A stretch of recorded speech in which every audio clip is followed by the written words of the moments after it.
Hey, everybody. Sorry about the bit of the delay, but unfortunately, as you know, with live streaming, some things don't always work, and the intro didn't want to come on. Oh well, no big deal. It's just how it is. Well, welcome, everybody. Hope you had a great weekend. Glad you have popped in here just to say hello and smash that like button because it supports the channel and helps out a lot. So I really appreciate it. But glad to see you here. Let me see who popped in here. I was chatting with Marty literally on the phone, Whiskey Knows, um, about some stuff. Brian, cheers, brother. Saw you here earlier. Appreciate it. And you picked Wild Turkey 81 and 101. Yes, I high-heartedly agree with that on there. Russell's 10, absolutely. As a matter of fact, I might even be out of Russell's. Well, I have picks of Russell's 10, but the standard shelfer, I think I'm out of that. But anyway, appreciate everybody being here. I know I saw Eric here. Cheers, Eric. Great having you here. Thank you very much. Ed, cheers. Appreciate it. Thank you. Thank you. Chris, I knew I saw you pop in just as I was trying to figure out why my intro didn't come on, but it's all good. Let's see what Ed had to say here. 3 would be Wild Turkey. You know what's funny? I'm not surprised because I still have 1 or 2 of those samples left, Ed, that you dropped off. Let me look here. I know they're here at my fingertips. I do believe. Let me see. Yes, got right here the wild turkey samples you dropped off. Old Forester 1910. Okay, yes. I didn't think of that one, but yeah, that would be good. Heaven Hill 7 bottled and bond. Oh, JTS Brown bottled and bond. Yeah. Michter's. Yeah, I think that would be good, especially if you can get it at a decent price, like under $50. Oh yeah, the 101 rye. Yeah. Absolutely. Sean, cheers, man. Appreciate you for being here. Thank you very much for being here. Hey, Tom, cheers, man. Appreciate you. JD, cheers. Great having you here. Appreciate it a lot. I really do. Thank you. But the theme is for beginners, and I get asked this a lot, and I'm sure you guys do too from time to time by other people who are interested in possibly picking up collecting whiskey or starting this hobby, or would even just like to get a few bottles to have at home, um, for occasions that they feel like having a drink. And we all have our favorites, or we all have different ones that we started out with and probably still today have some type of connection to it or affection for it because you just like it. So I thought, why not let's do a little dive into this and talk about this, because I feel that this never gets old. Everybody has different tastes, or everybody has different suggestions as to what they would recommend. But I think for people who are new to whiskey and getting into it, it's just good to have a little program here today, and we'll talk about it a little bit. Right now, for me, I've got a hodgepodge of different things in front of me. I haven't poured anything yet because I'm like, ooh, I haven't had this in a while. Or, oh, I have not had that in a while. And I'm like, I don't know what to have. But anyway, I think I know what I'm going to have. But let me get in there because I saw someone pop in here that I have got to say hello to, because I saw him because he's all the way across the pond. James, cheers, brother. Appreciate you having you here. Hope everything is fine over there in the UK. Appreciate it. And of course, it's always a stream when we got Peter here. Appreciate you, brother. Thanks for popping in. Hope all is well in the great north. Woodford double oaked. Of course, old granddad 114. Absolutely. Old Woodford double oaked, huh? You would recommend that to somebody who's starting out, which is fine. I don't have a problem with it.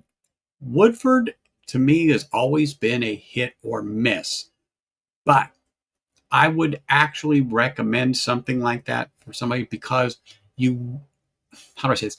I want them to be able to experience different styles of whiskey. Bourbon is bourbon, but each company has their own little twist to it in their mash bill that separates them from Jack Daniels, Jim Beam, Evan Williams, Elijah Craig, Wild Turkey. Okay. They, they're all different, even though some of them, or the majority of them, classify themselves as bourbon. All bourbon is whiskey, but not all whiskey is bourbon. We all know because of the mash bill. But anyway, so yeah, I think that's a great choice, and particularly the Woodford Double Oaked.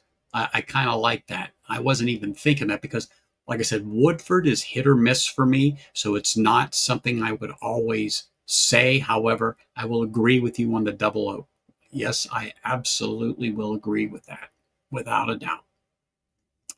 Um, so for me, right now, what I'm going to start out with, and something that I would highly recommend to people, and I don't think there's one of you that really would disagree on this choice, and I'm going to pour myself some of this. How about the Evan Williams Bottled and Bond 100 proof, 24 bucks a bottle, give or take, depending upon where you are. I would definitely recommend this to somebody who is getting into whiskey or who wants to start a little whiskey collection, because this is something that's around, is affordable. Oh, I knew the dog come in here. I'm like, she was in here somewhere. She's over there by the door. Um, I really enjoy it, and it's something that you can find. And also, it's a segue into, people go, well, it's not a cork, it's a screw cap, and you can tell. Well, first thing is that does not make one darn bit of difference. Not one bit of difference. Hey, Marty, I sent you a text, and yes, I will.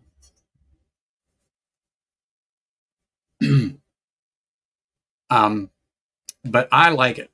I think it's a good whiskey. I think it has good flavor, and it's at a great price. A great price for sure at this price. And it's something that you can readily find anywhere. So cheers to you all tonight. Mm, perfect at 100 proof. Really, really perfect at 100 proof. Man, that's good.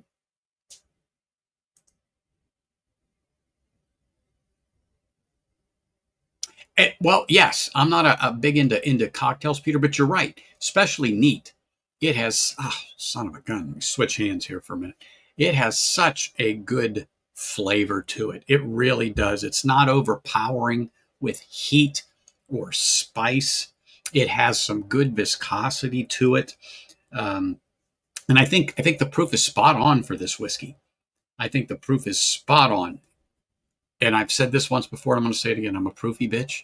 So 100 and north, I love. I love it at 100 and north. It's really, really good. Really good. JD, I think not 18 bucks in where you are. Holy smokes! Absolutely, you buy two at least at that price. But see, that's just what I'm saying. For me, it's about 24 bucks. It just depends on where it's at. But it's a great bottle. It's a great priced bottle. And people think, and we always say this, price doesn't mean anything. You can spend two, three, four, five, $600 on a bottle. And I'm telling you what, this is as good. I'm sorry. It is. Price has nothing to do with it when it comes to whiskey. Price has nothing to do with it when it comes to whiskey. Without a doubt, it doesn't.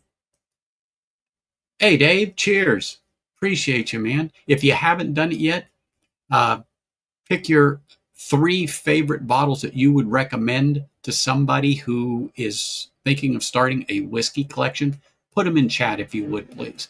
Mr. Great Shot, cheers, brother. Let me raise my glass to you. Haven't seen you in a minute, Mark. Hope you're doing well. Appreciate you for being here. Thank you. Mm, mm, mm, mm. Ah, wow. Hey, I thought I saw you when I did a quick search of there. What's up, Josh? Appreciate you. Thanks for coming in. And same thing I said to Dave. Do me a favor in chat. Put your 3 bottles that you would recommend to somebody uh, who wanted to start a whiskey collection, and that's kind of the premise of the stream today. I'm going into some of the things that I would definitely recommend, and some of the things that people have said in chat. I am right on line with because they're in front of me. So appreciate you being here. Thanks, man. Really do. Great to have you. Um, ooh, Eric, and I know it's going to come up, but we're going to do Irish, and I'm going to get with Stacy and have her come on, and we're going to talk about that because I need a more in tune person on that. I have my opinion, but would love to have her on the show and one other person, but I want to ask them before I mention their name and have a nice little panel of people panel of people to discuss that topic. And then, of course, and I'll be surprised if I don't touch on it, but Scotch is definitely going to be up there. What are you into? What are you into, young lady? We know you're here. I hear you banging into things over there, and so do they. Yes. Sorry, Olivia's here. Anyway, whoops. There we go. Being a little stubborn. Being a little stubborn. Let's see here. Old Forester 86 proof will even work when just starting out. I agree. I absolutely agree. Not that Old Forester is something that I don't drink. It's not one of my go-tos. However, yes, I would definitely say absolutely positively Old Forester 86. Old Forester 100 would be perfect. And I mean that. I think that they're good whiskeys, particularly at the price. But again, that's another distillery that gives them the person to try another profile to see if they like that. And that's one of the things that I talk about is how different these whiskeys are, even though they're a bourbon. It's how the mash bill comes up. It's the water they use. It's the rick house that it ages in. It's the temperature, the climate. I explain it to them depending upon where it is in that particular state that it's aging has such an effect on this whiskey. And having this vast amount of whiskey to choose from to test your palate, to see what you like or don't like. I think we're lucky. But also, we still have, they're harder to find, but we still have some good priced whiskeys. Good price. When I say good price, one of them is this Evan Williams. Let's just say it at $25. And in some cases, like JD just said in California, they got them for $18 a bottle.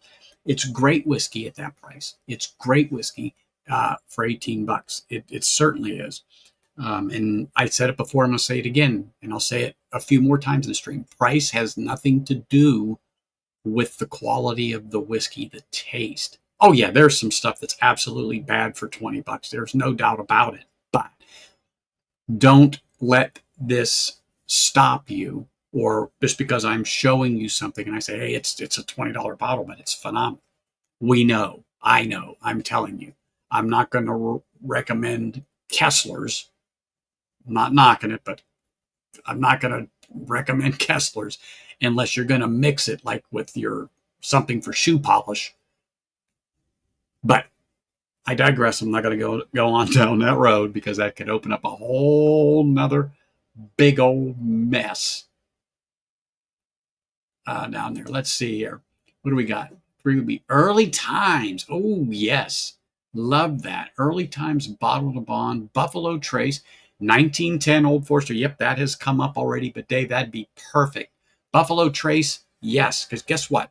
I left this out from last week. This happens to be a pick, but the standard Buffalo Trace between about $30. It just depends on where you are. This is really about a $30 bottle, if not less. But this Buffalo Trace right here, absolutely, I would recommend it. It's a good bottle. It's not one of my favorites. Like, oh my gosh, I gotta have. No, but it is a good bottle so you can get to understand the Buffalo Trace profile. And if you like that, you got Eagle Rare, and then if you keep going, you've got E.H. Taylor or um, Pappy Van Winkle. They make that too. So, and that really gets up there in price. But anyway, if you start out down there, you can work your way up in that line. But I do like the Buffalo Trace as something to have on your bar because it's well known. It's like Jack Daniels and Jim Beam. It seems to be all over and everywhere now, and people know the label. People know that label. It's well advertised. Well advertised.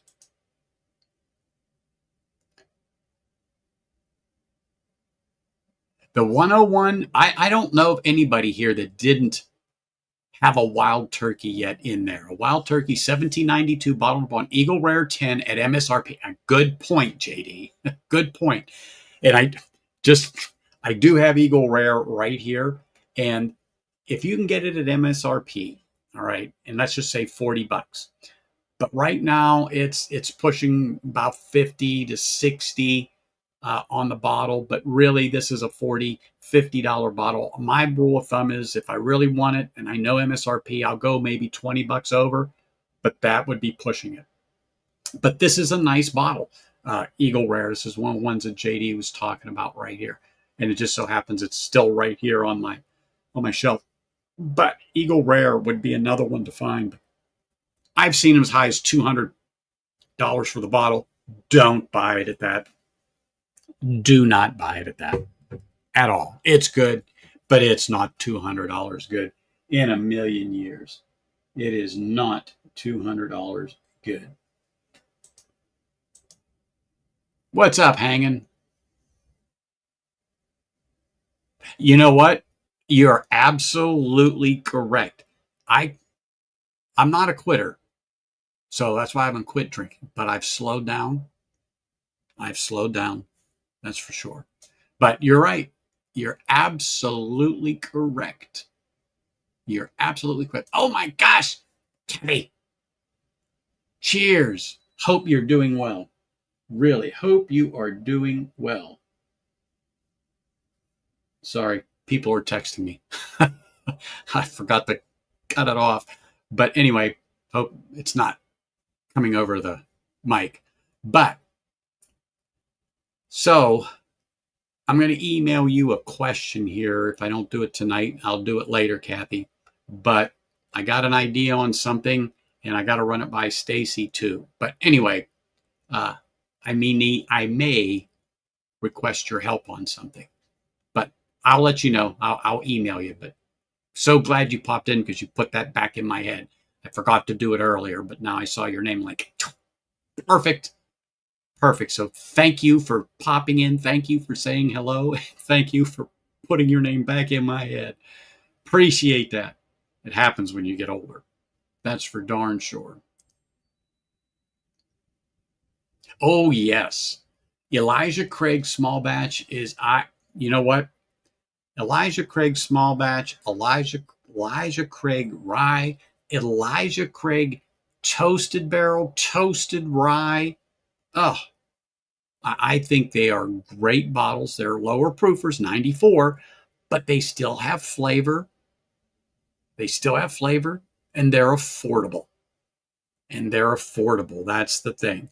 I think it's good. And again, it gives someone else another option, another flavor profile for them to try. I enjoy the Elijah Craig. As a matter of fact, since you mentioned it, hanging right here, I popped this thing up just because I knew it would come up in chat at some point. But there it is, the small batch. And as a matter of fact, I had to hunt for this. It's one of the ones that got pushed back on the shelf. Then I thought, I cannot believe I'm out of small batch. There's no way. I had a backup for the backup for the backup. It was literally up. I don't know. I probably just moved it because I was looking for something else, and I set it up there and put what I wanted on the next shelf because I got 6 or 8 of them in a row on another. But anyway, yes, absolutely the Elijah Craig small batch coming in at 94 proof, which is an excellent, excellent sipping whiskey. And then we already mentioned this because someone did, the Old Grandad 114 right here, OGD 114. This is a great bottle. I picked this thing up for like $24.99.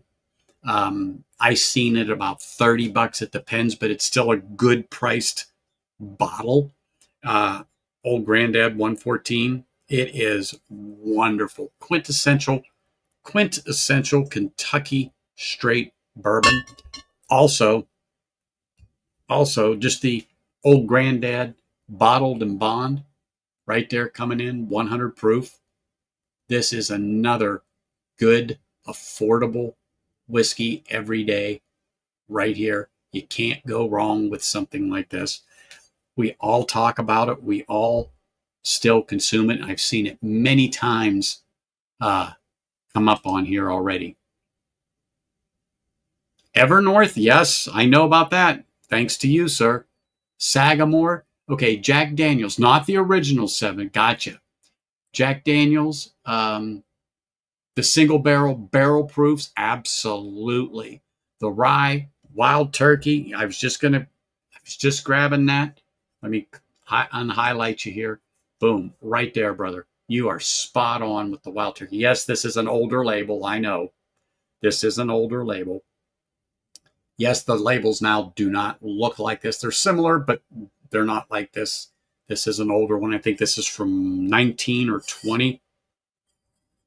But it's going to be one of the ones that I've got to start to consume. Oh, yeah, I can't read that damn laser code on there. Forget it. I don't have enough light. But you cannot beat Wild Turkey 101 or 81 because Slapshot talked about 81.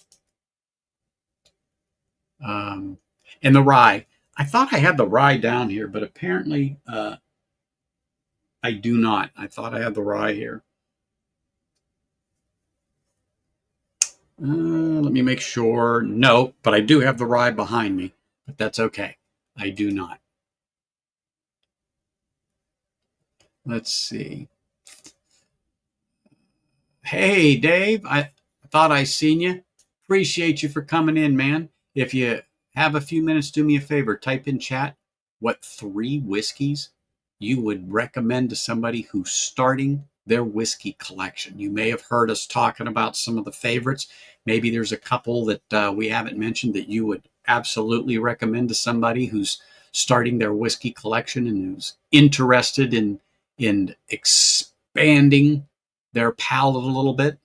Stacy, cheers. Sorry I missed your stream. Was over at our nephew's house and we were having a little lunch and got a little long-winded and then get home here to start things up. But got a question for you. I will either call you, text you, or email you.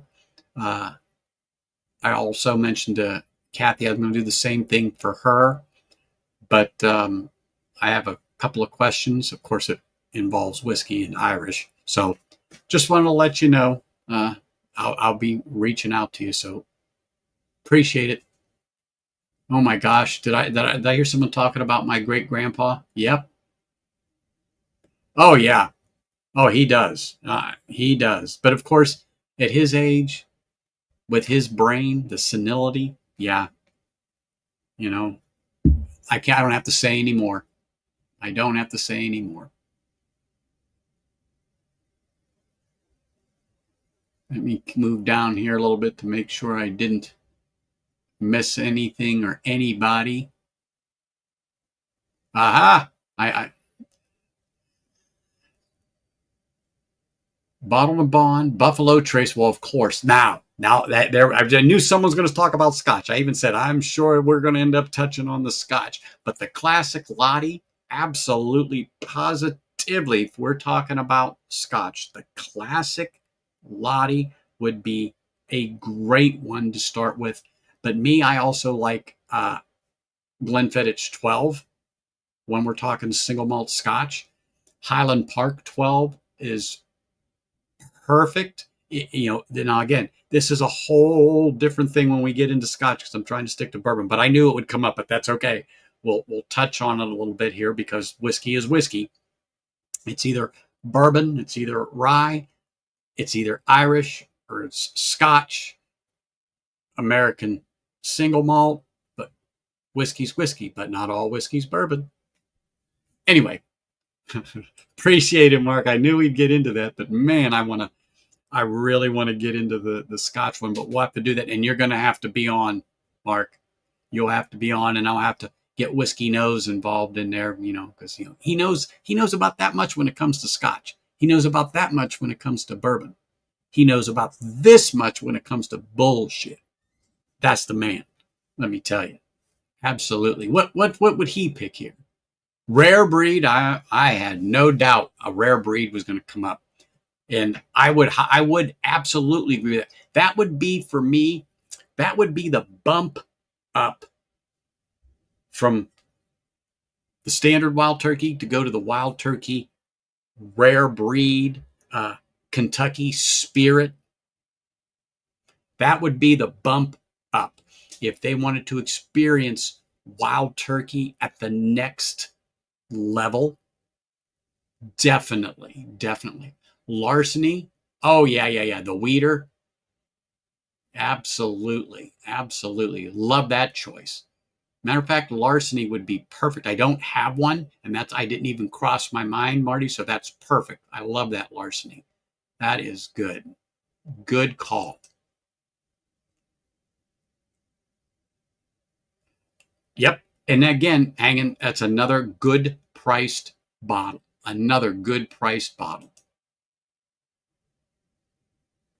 That Irish, the Bushmills Pinky Blinder really is a great bottle at a great price right now, still in the Irish whiskey section. It really is wonderful.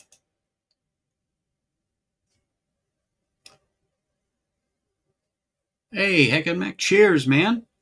Appreciate it. I'm glad you enjoyed it. But this is one of those topics that no matter how much we talk about it, it's always exciting. It's always new. But somebody wants to know this. I mean, you can see behind me, I've got a couple of bottles, and that's the only, you only see a shelf. But we all collect it. We all like to drink it. We all like to talk about it. So feel free to chime in here. You are more than welcome to ask questions if you're curious. I don't care if it's bourbon. I don't care if it's Irish. I don't care if it's American single malt. I don't care. Whiskey. Ask your questions. If I don't know it, I've got people in here right now that can talk Irish with you, that can talk Scotch with you, that can talk bourbon with you. I mean, yeah, rise. Just ask your questions, man. You're more than welcome. No matter how many times we answer it, it's just like we heard it the first time. Welcome. Thank you for being here. Appreciate you coming, smashing the like button too. Thank you very much. Oh, well, I wish I could find some of the Powers John Lane that you're talking about. The Clonakilty? Oh, yes. Well, don't forget about Two Stacks. Cannot.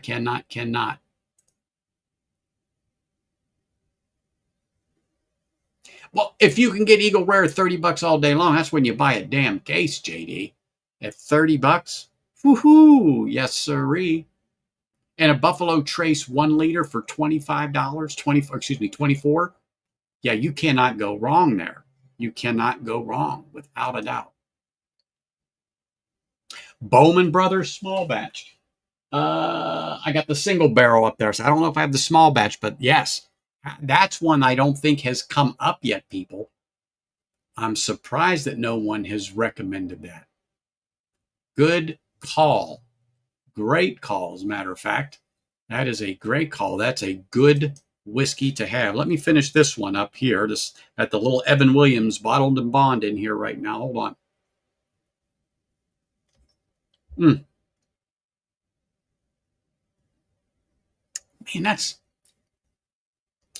that is just sweetness all day long. Just sweetness all day long. So, you guys know I'm here in Las Vegas. It's pleasant outside. It's only 102 right now. Only 102. But one of my favorites over, okay, I don't have standard Jack Daniels, the number 7 on this shelf. It doesn't exist on this shelf. There is, in my opinion, there is better. However, you put what you want on your shelf or your bar or your cabinet, wherever you store it. But being that I'm here in Las Vegas, I like the Smoke Wagon straight bourbon. Come on, focus. There we go. The straight bourbon whiskey every day. And of course, yes, it is made here in Las Vegas. It is MGP juice that's brought here from Indiana, aged here in Vegas by Smoke Wagon.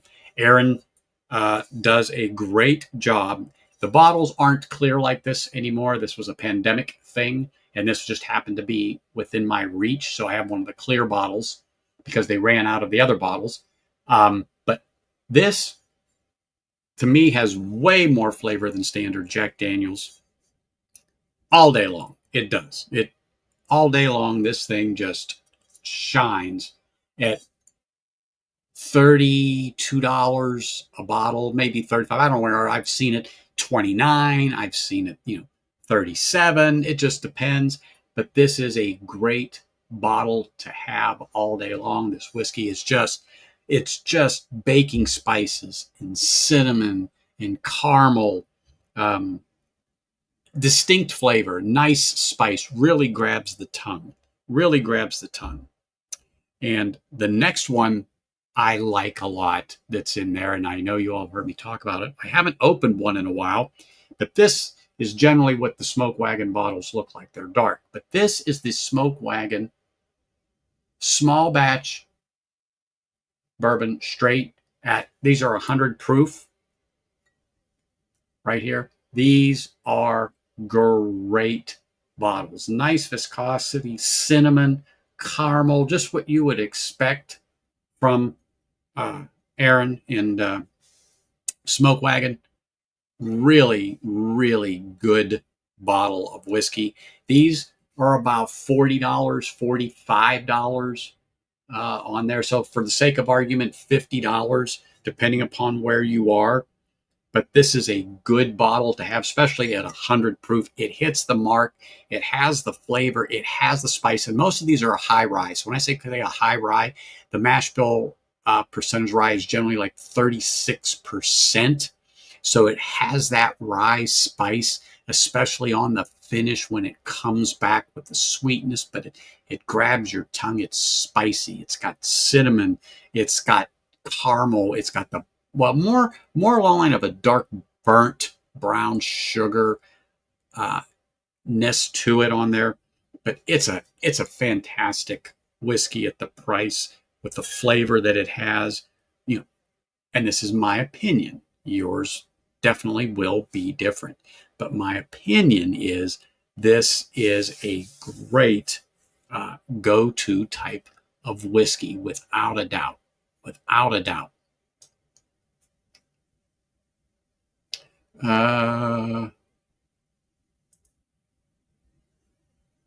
There we go. Perfect. Thanks, Marty. I was like, you know what? I go, why does that name sound familiar to me? But it just didn't click. It just didn't click. Appreciate that, Marty. Thank you very much for putting his page up there, people. So go over there. If you're not subscribed, check them out. Subscribe. See what they got to say. See what they got to say.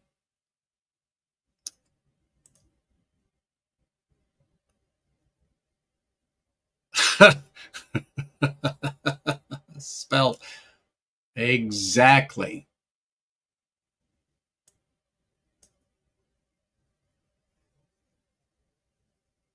So I went and picked up 2 cast strength single malts as soon as I saw them. You know what? I'm as bad as you are, Peter.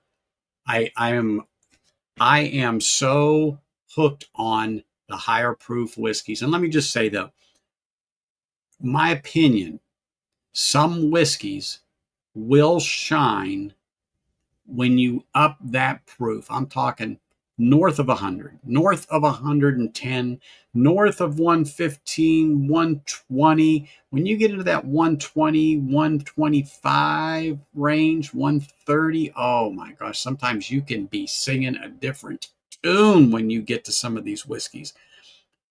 Truthfully. And then now we're talking over 140 when you get into the hazmat stuff. Oh man. And people think, oh, that's got to be fire. Not necessarily the case. A lot of these whiskeys that get up there in the proof do not punch at that. They don't punch at that level. So don't always be afraid to go north of 100, 110, 120. You will find a sweet spot for you. And for me, it was 100 and north. I prefer my whiskey. Although, like I just showed you, there are some here coming in at 94, 95 proofers that are freaking amazing. And what are these, 92? Yeah, this one here is 92. This Smoke Wagon Straight Bourbon is 92, but it has the flavor, it has the viscosity, it has the baking spice, the rye spice. It grabs me, it gets your attention. It's well worth it whiskey. It's well worth it whiskey. So, you know what? I have no problem with makers, but my problem I have with makers right now is I think they need to start putting out more proofed whiskeys. Okay, when I say that, let's see something at 110. Let's see something at 115. How about 120? Come on, makers, put something out there that's got a little punch to it. Let's see what you can do. The profile's great, but it is so close in just about everything they have. I want to taste some whiskey popping up from them that's at a higher proof. That's what I would like. That's what I like. I'm not against makers. I think their profile is nice. For me, it's more cherry apple is what I get on a maker's profile. Love it. I think it's great. But I just want to see something else from them right now.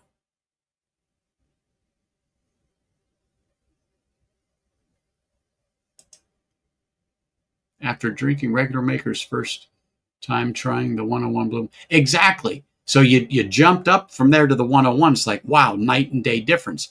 And I didn't see this before I made that comment hanging, but yes, I want them to go north of the 101. I want them to jump up a bit more, and I really want to see what it's like. Get out of that comfort zone that makers have been in forever and a day. Let's put out some whiskey. Let's put out some whiskey and see what's going on. You know. Anyhow, that's just my little rant on makers. Just my little rant on makers.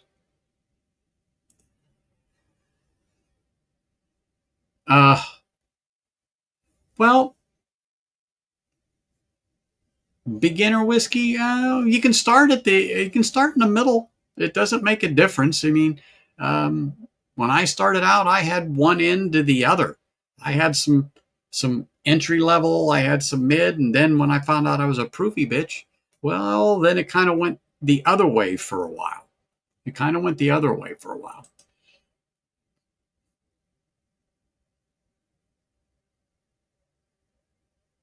I don't think the new label's wrong. I've heard ups and downs on that. And you're still referring to the makers, yeah, or are you referring to the wild turkey hanging?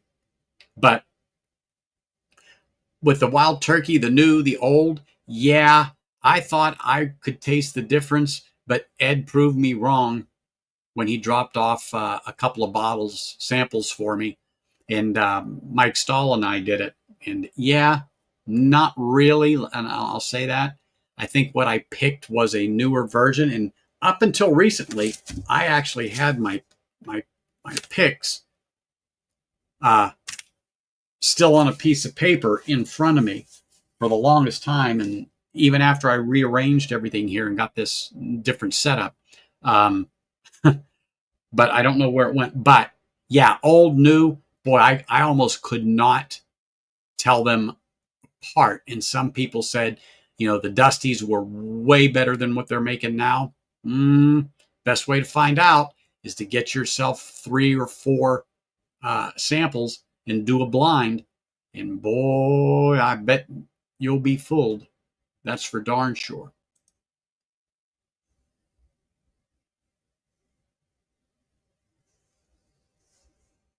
That's for darn sure.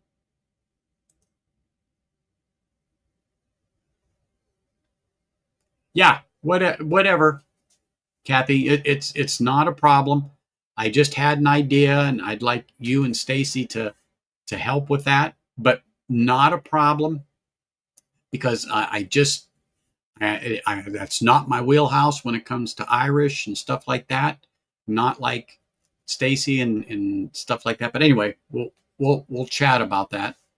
I told everybody I said I don't want to get you excited, but in chat, I'm like, but I got to ask some people some questions first before I put my toe in the water of Irish stuff.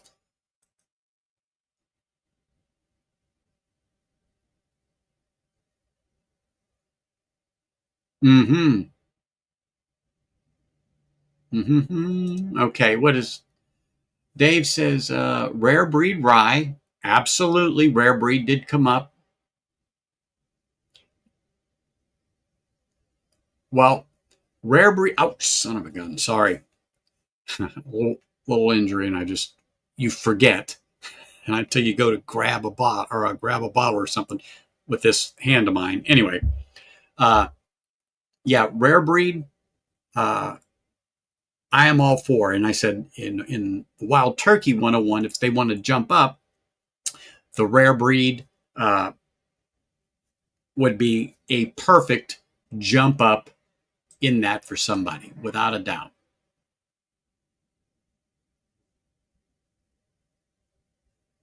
Now that's a good suggestion. A weeder, a high rye bourbon like the Smoke Wagon, and a low rye bourbon. Exactly. So something that's lower rye, Buffalo Trace, right there, would be a great choice. And that would be a good one end to the other end to kind of see where they are. I like that. That is a good idea on that. Good idea. Thank you very much for that. That is good. Pick a weeder, pick a high rye bourbon and a low rye bourbon. Figure out the taste.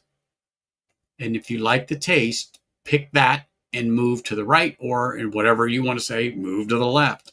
That is perfect. The real trick to building a decent collection is to start with a relationship at your I was waiting for somebody to say that, Sean. Absolutely correct. The relationship that you're going to build or with the store that you're going to purchase from, and I go to a couple, but I've gotten to know some of the people there and I got to learn their palate and they know my palate. That relationship is paramount. That relationship is paramount. And some people may not be as fortunate as me to have the relationship uh, with people in a bottle shop. I mean, just because I don't know, you just can't make that connection. It's not that you couldn't try or anything like that. It's just they're not personable. Who knows? You might only have big box stores, but one is a big box store, but the other one's more of a mom and pop. But they have a couple throughout here in Las Vegas. But not only do I know the people who work there, but I know the owner.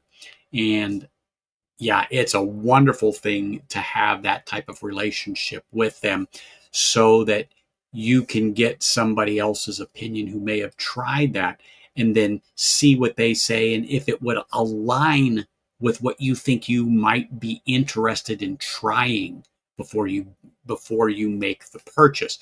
that is great. And that's one thing I like to say is let's talk about this. I don't care if we've mentioned it 100 times. If somebody in chat has a question, ask that question.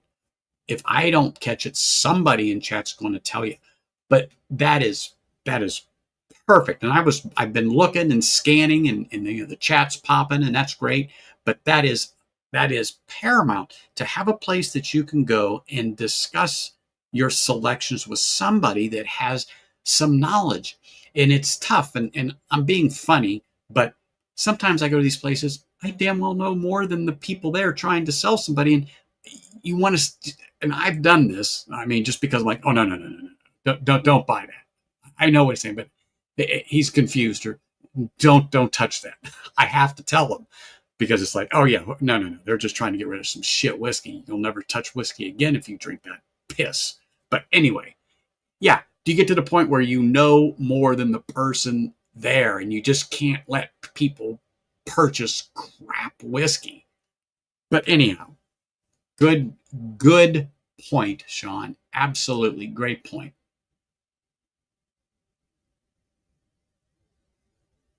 And you know what, Hanging? I forget where that came up too, but it was just here in the last month, in a conversation I had. And some people said, well, I usually start at the bottom of a particular brand, and they work their way up through it. So 2 bottles, 3 bottles, 4 bottles. So let's just use Old Forester, going from one end to the other, just to see from that particular distillery what they like, what they don't like. Sure, there's no really right way or wrong way. You just do it. You do it because you like it. Pick a spot and work it. But if you want to build a collection, I like the idea of pick a weeder, pick a high rye, and pick a low rye. I really like that idea. Start A, go B, go C. That way you kind of have a little more depth, because the weeders are a little lighter on the palate, but sweeter taste than a high rye bourbon. But once you understand that high rye bourbon, oh my gosh, they're sweet, they're spicy, they're just wonderful. And then you have a low rye, or what I call a regular, which you get some of that tang, you get some of that rye out of there, but it's more rounded. It's more rounded than the high rye.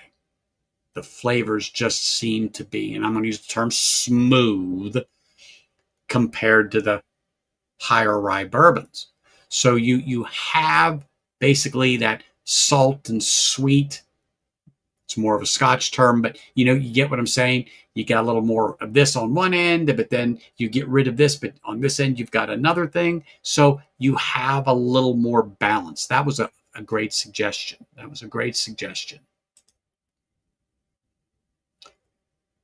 59 Canadian. That's beautiful. I picked this up. I think I might have showed you this if you're on last week. I picked up the Bruichladdich, the organic 2011, for $49 US. I couldn't pass that up. Oh my gosh. Ouch. I can't grab with that hand. For 49 US. So I could not pass any of that up. None of it. Had to do it.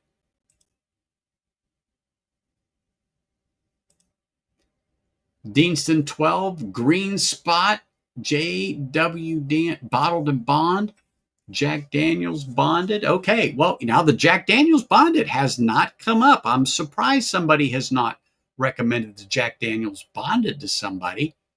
That would be a great one to put on there, because right now I think they're about, what, $35, I think, still, for the Jack Daniels Bonded.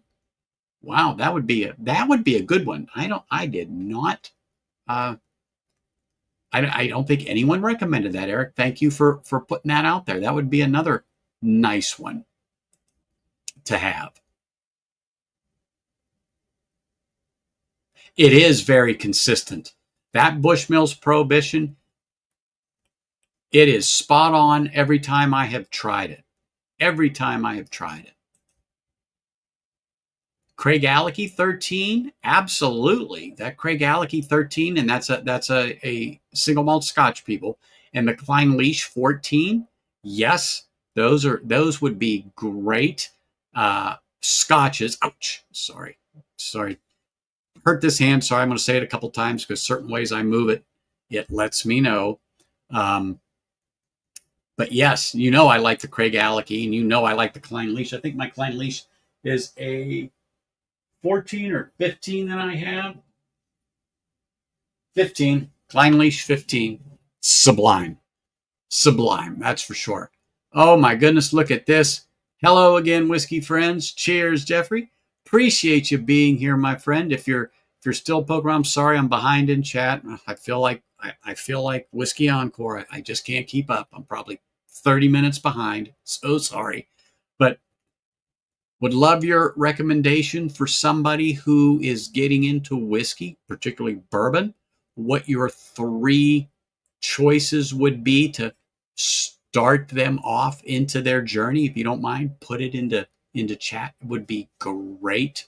But I appreciate you being here, man. Thank you very much for being here. And thank you for your input last week when I was talking about the picks. And really, again, I want to call you out for your candor and honesty about picks that you have been on.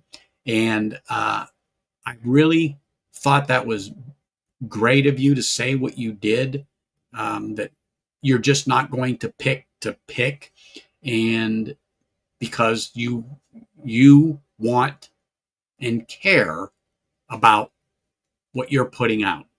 I really do think that that's great that you have morals and you're going to stand on them when you do your picks. And I gotta say thank you for that, and thank you for saying what you did, because it is important that we take a stand on some of that stuff. Because like I said last week, we all love a good pick, but now they're everywhere between the stores and the channels.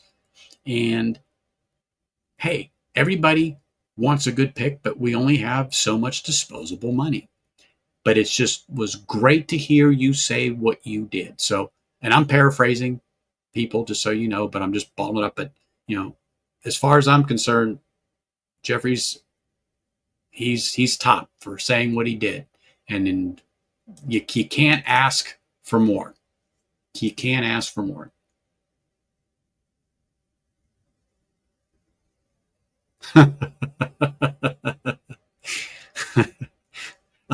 Actually, I was tied up this morning, so I didn't get to visit with Ken.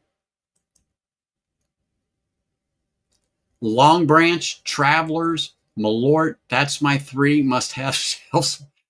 Okay, people, do not take anything this man says to heart.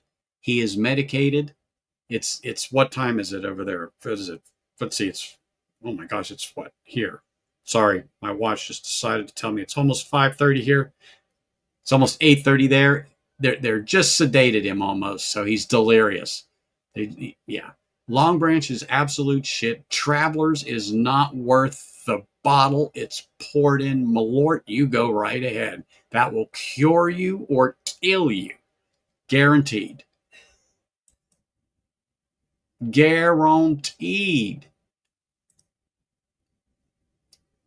Michter's small batch bourbon. Aha, that was another one that has not come up, but it is a great choice.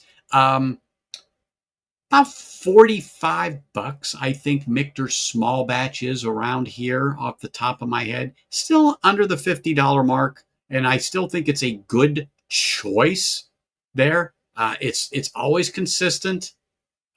It's still readily available on the shelf. So Michter's would be a great choice. Michter's would be a great choice. Yeah, exactly, Mr. Greatshot. Man is just deranged. Absolutely.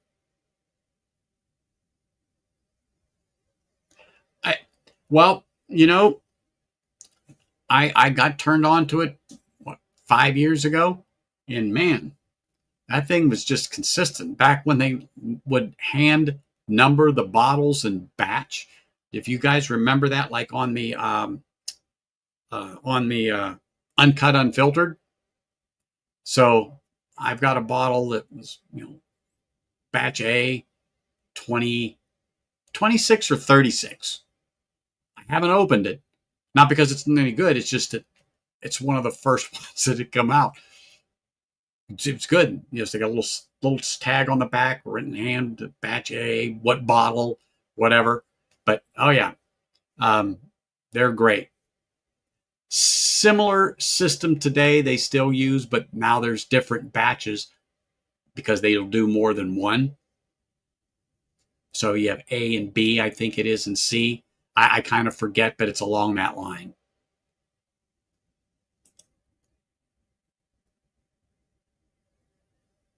Let me just go down here. Let's see. Holy smokes, Pitch Hitter Speakeasy. What's going on, Jim? Where the hell have you been? My goodness. Exactly.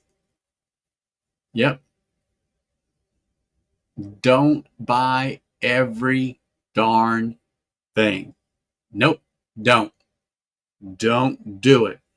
Especially at certain price points or because somebody at that store directs you to it. Now, let me just say this. They absolutely could be right. It is good. It's just that because people don't know it, because sometimes these stores, especially the bigger box stores, will go to Elijah Craig, okay?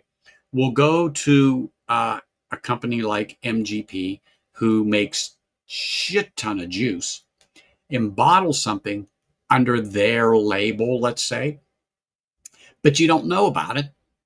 It's a good price, but you're like, am I going to spend $35, $40 on a bottle I don't know or have never heard of because this person here at the store is pushing it? I got it. I'd be skeptical too. But that goes back to what we said earlier about the relationship with the person at the store. You know their palate, they know you, and they're not going to push something on you that they would not drink. Now, that also being said, taste is subjective because they think it's good and you try it. You may not. So don't feel slighted. Well, they said it was good. I tasted it tastes like crap. Well, that can happen. Taste is highly subjective. However, if they really know you and you know them, you don't get that often. Can you get it? Absolutely. Absolutely. I don't care how well you know each other's palates and tastes and likes and dislikes. You on a certain bottle, you two could be, one could be in left field, the other one could be in right field. That's nothing unusual at all. Not one bit. Not one bit.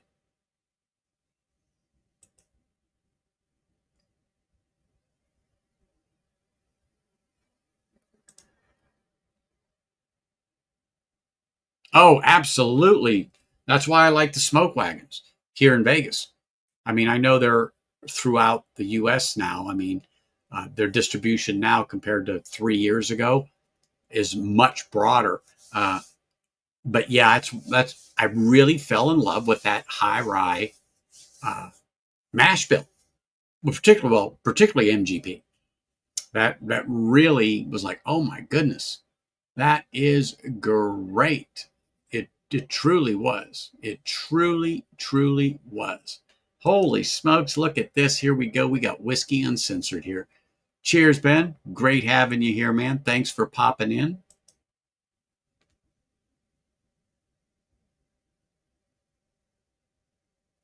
No problem, man. No problem. I mean, that's anytime you're welcome. Come on. If I ever got the link up, you just hop on. I just got to bullshitting tonight and just didn't pop it up.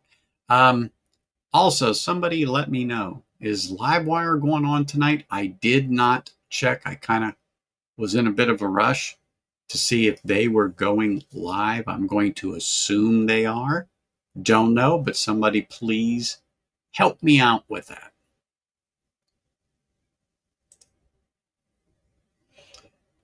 The best rule for starting a collection is one I learned the hard way. Don't buy every interesting bottle you see. Correctly, especially the lower price ones. Just what I said. Yes. And that's why, again, it goes back to what was said, Sean, is about having the relationship with somebody at the bottle shop that you go to. It really makes, it really does make a difference. It really does make a difference. Yep. Absolutely. Cures a sore throat, a cold, chest problems. You get north of 110, that really helps the sore throat and the tonsils. You want to get rid of tonsillitis, you get up there around 130. And if you really think you got a problem, you get something about 141, 142 proof. You get into that hazmat area, just don't light a match. Just don't light a match. Excuse me. Let me see here, make sure I didn't miss anything here. Here we go. Thought I saw my name when I was scrolled down real quick. Are you?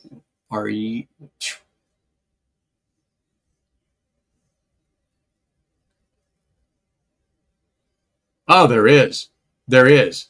And I'm trying to keep the topic on bourbon right now, but I knew we'd touch on Irish because I knew you cannot not, when you're in this as long as we have been.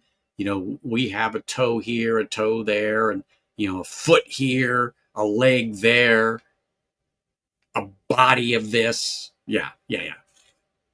There is so much good stuff, but we need to have a conversation like this once in a while, just out in the open, for people who are really interested in this topic when they come back to watch these videos, or who are lurking, who aren't commenting but are interested because they saw the thumbnail on there. Now, here is a man that I haven't seen in a minute. Cheers, brother. Vegas Art, great to see you, man. Appreciate you coming in here, really. So Makers has a cast strength, the original and the 46, both are 110 plus range and nice. Okay. See, I don't remember the cast strength. I don't. I'm going to have to look. It strikes a little bit of a nerve, but I don't remember it right off the top of my head. But you know what? I'm going to have to look. Or maybe I know it. I just didn't realize what it was, because I'm looking at a comment right now by Sean. But the other thing I think they need to kind of shy away from is some of the staves. Some of the staves that I think they could cut back on, and let's see what some of the actual whiskey tastes like. But anyway.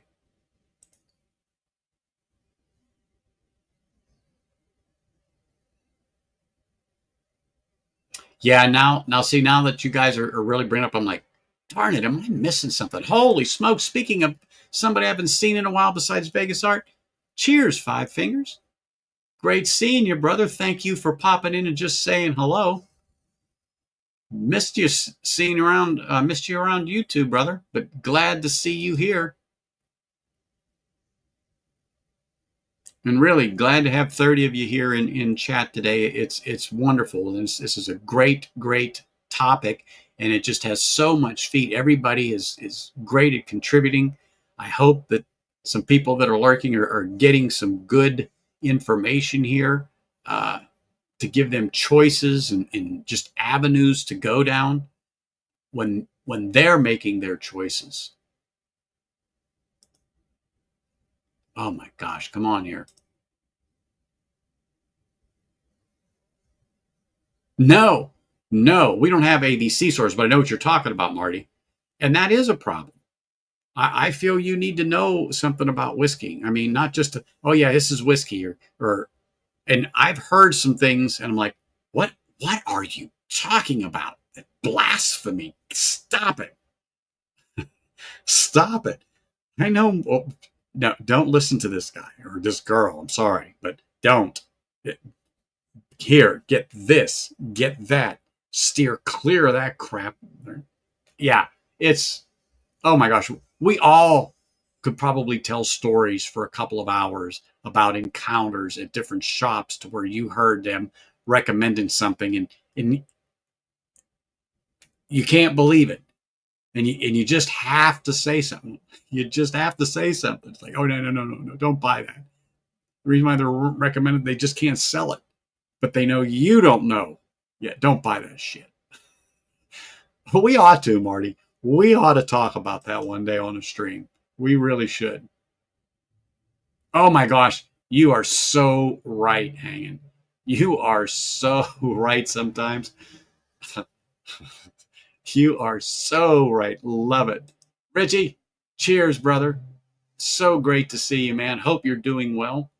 Appreciate you for being here. Thank you very much. Uh, oh, gosh. Marty, I'm telling you, that topic could have so many legs. Get me, you on there. Oh, my goodness. Prescription bourbon, uh, whiskey wars. Oh, yeah, got it. Got it. Oh, my gosh. We could have stories for hours. Stories for hours and probably be rolling, laughing, get tears in our eyes. And they're true. Oh, gosh.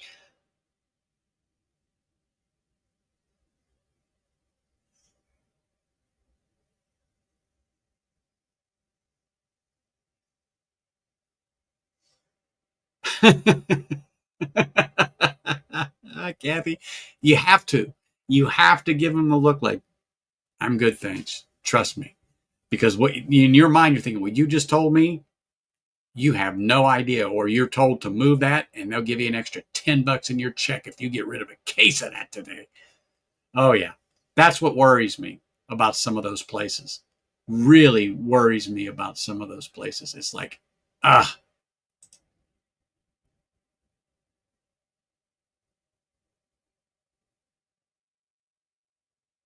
yeah. Yeah, I think if you can get a good, if you're talking about a good high rye bourbon, JD, absolutely. Because I think that that could hook you into a real 95.5 rye. I really do think that could hook you so you can experience that. I think I had the Tumbling Dice out yesterday, which is a 95.5 rye 7-year MGP. Ooh, Matter of fact, when Bourbon was on, yeah, we were drinking that. And then we opened up the, must have said Foregate. Lord, Lord, Lord, not Foregate. Frey Ranch. Like, why can't I think of it? Frey Ranch. Because he and I had the same pick from here that I dropped off to him a few years ago. And we both cracked it last week. And we both had it for a couple of years sitting on our shelves. But a wonderful, wonderful 4-grain whiskey where all the grains grown here in Fallon, Nevada. They then dry it, distill it, bottle it, never leaves their care, custody, and control until it goes to the distributor and to us.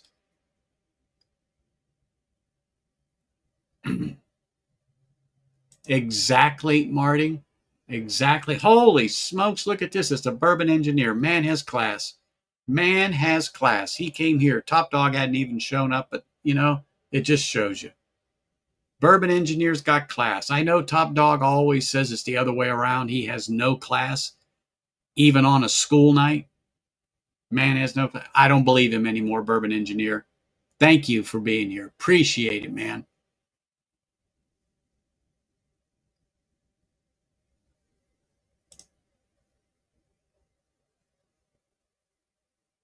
Go ahead, make a gin and tonic, dude. You're like me. It's hot. It's over 100 degrees where you are. Sometimes you need something cool with a little sprig of lime in there. It's like, absolutely, absolutely, absolutely. I even think Mr. Morgan agrees with you there, Hanging. Good idea, especially on a 40, what, probably where you are, it's what, 42, 43 Hanging Celsius? Yeah, so James would agree with you. You need something cool. Oh my gosh, the Redemption High Ride, the 9 and 10-year. I don't see the 10-year. 9-year on the shelf from time to time, but the 10-year, I can't tell you the last time I saw Redemption uh, high rye 10-year. I think the last time I had some, I think Mr. Whiskey Shits gave me some because I was out. I remember picking up a bottle for him and dropping it off of it. And that's been a couple of years ago. And I got that from Liquor Lineup too here in Las Vegas. Um, but that I think that was probably one of the last times I had seen that. I think that's the last time I had seen that. But I'm sitting here beating my gums. I've been out of whiskey. I've got a shit ton in front of me.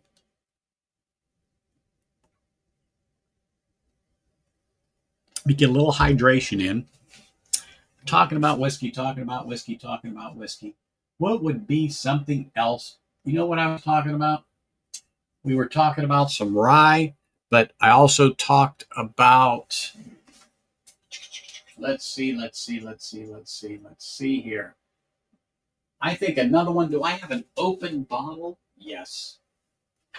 Is this open? Yes. Yes, I do. Ouch. So I think we talked about this, which I think is a good one. This is, let me get rid of this. Sorry, JD. How about Wilderness Trail? This is a weeder from them. It just happens to be made by who? Boom. Pick. It's aged 4 years, 9 months. E strain is Frank Paul 1. Barrel is I as in Isaac, S as in Sam, C as in Charlie. But these, I like Wilderness Trail. I like their weeder. I think it's good. As a matter of fact, I think I'm going to pour some since we were talking about a weeded bourbon earlier. And I'm like, yeah. So let's open this. I have not had some in a minute. And I'm thankful that they have the synthetic cork. I have lost a few corks here lately due to they just fall apart from time to time. Oh, yes. A little something in the glass. But I'm surprised no one has mentioned Wilderness Trail as something for them to pick because I think it's good. And I think their weeders are good. This one here is coming in at 57.3 proof. Ooh, beautiful. Beautiful. Nice color on that. Nice color on that. Cheers, everybody. Mm. Mm.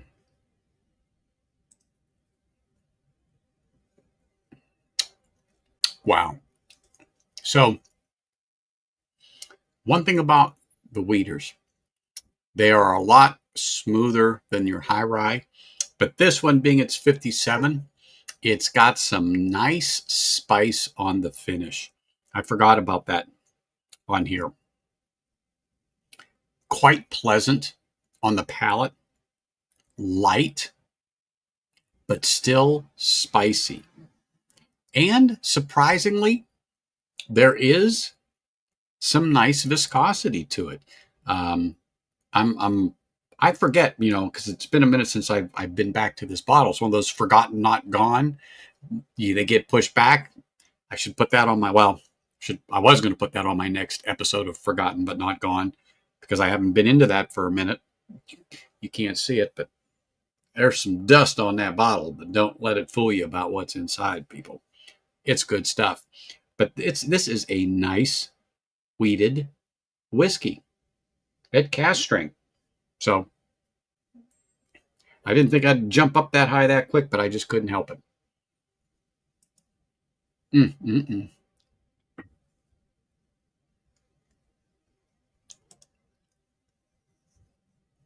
1792. I tell you what, I do like 1792. I like the bottled and bond. I do like the foolproof, and I think the foolproof is probably your best bang for your buck in that particular one. I think it packs the most flavor on there. Bottled and bond, I like it. It's consistently good, especially at 100 proof. Everybody knows I am I am all there when it comes to that. All there when it comes to that.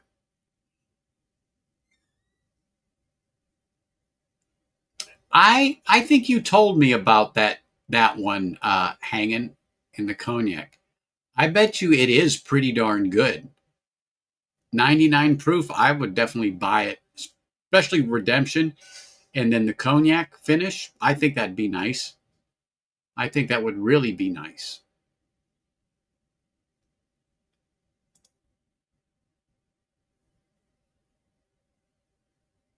And you know what I like to do with the small batch? And this is funny.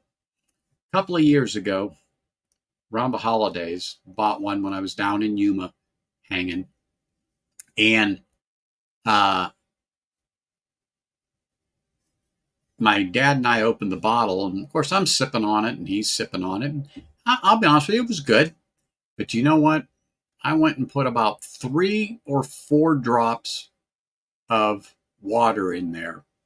And that really opened that up a little bit more to where I was like, holy smokes. Probably within that week, he and I pretty much tore that bottle. Uh, the other one that we got about the same time, maybe it was a Christmas before, maybe it was a Christmas after, was the Glengoyne 21-year-old. And yeah, we went through that like a bum on a bologna sandwich, and I had to stop drinking that bottle because there would have been none left. So I left him, a couple of drinks, and I said, "It's okay if you finish it. It's okay." But my sister got that for him and her husband as a Christmas present 4 years ago, maybe. And oh my goodness, that thing was good. That thing was really, really good. Oh my goodness, speak of the devil. Somebody called him and knew that I was talking shit about him. I was like, where the hell is that top dog? Where the hell is he? All at dinner. Okay. All right. Well, that's fine. You get a pass this time, man. You get a pass this time. Appreciate you popping in. Now pick up that pastrami sandwich and get busy.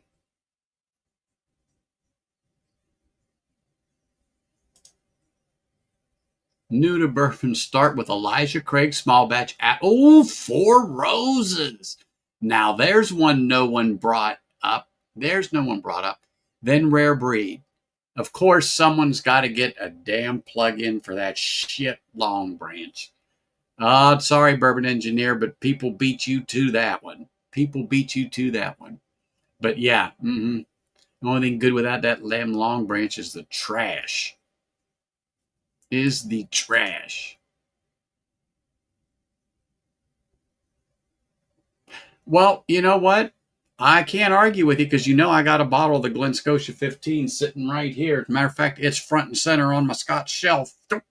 Right there, that beautiful black bottle. Oh, look at this. Cheers, man. Great having you here. Really is. Mr. Mama, just so you know, put the 3 bourbons you would recommend to someone who's starting their collection. Don't care what it is. What would you recommend to them? Put it in chat for us. Put it in chat for us. Now, right there, oh yes, Glenmorangie. I don't have a problem with that. Some people, James, you know what? They'll turn their snout up at it. But me, I think it's a good whiskey for the money. I think it's a good whiskey for the money. It's a single malt Scotch, but I think then that Marcella. Oh no, it's not Marcella. I am so sorry. I thought that I'm trying to read it from back here. That is not Marcella. Um, I think it is a great Scotch for the money. Period. I like Glenfiddich. I think it's a great Scotch for the money. Great Scotch for the money.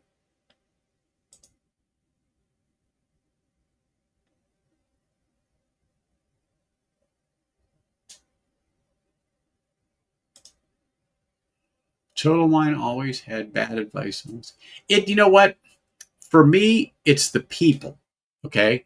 Now, the one that I know and have a relationship with, you and I and him and you, JD, we could have a great discussion over whiskey, particularly Scotch.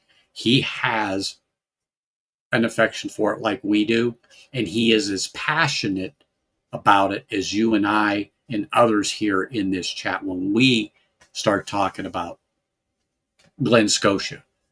Okay. I mean, we could go on and on and on about the subtleties and the nuances and the flavors and what we can pull out of that dram that we've poured and just really pick it apart because we're passionate about it. Charles is that way. We can go on and on and on and on over a dram.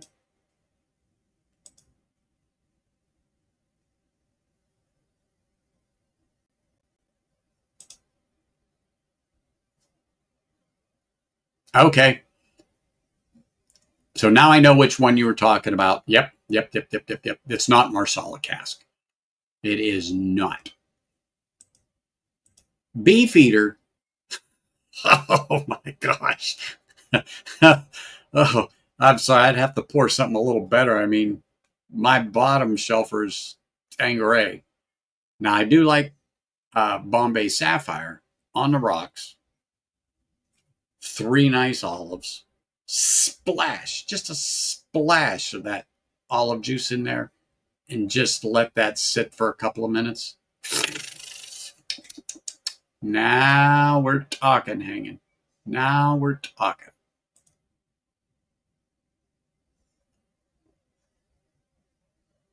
Let's see. You move down through here.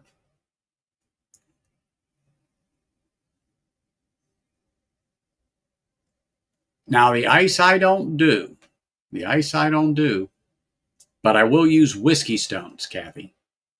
The whiskey stones to me are perfect to bring that temperature down if I feel the whiskey is too warm, but without the dilution or the extra chilling the ice will do.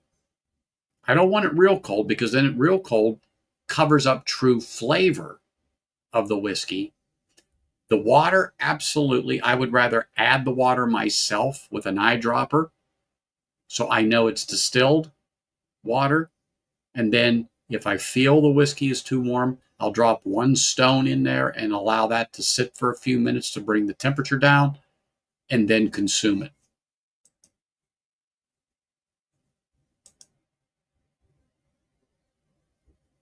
And if it works for you guys, absolutely continue it. Continue it that way. You know, there's no right way or wrong way to drink whiskey. We've all said that. We all have our way of doing it. But if you feel it's great to pour a half ounce of whiskey in a glass with 2 ounces of water, we all may look at you like you have a third eye, but it's your whiskey and you drink it how you want to drink your whiskey, period. Hey, Troop. Cheers, man. Cheers, cheers, cheers. Dude, always back at you, 5 fingers. Always.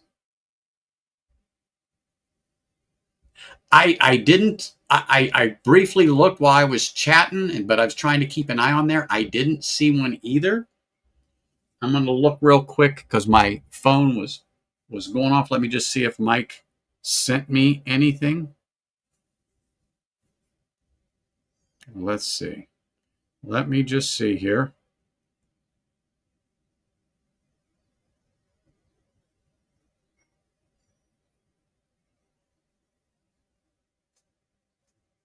Nope. I don't have anything. And generally, he will send me something, but okay. Well, maybe he is, maybe he isn't. Maybe he is, maybe he isn't. I do not know. But we'll keep going a little bit here.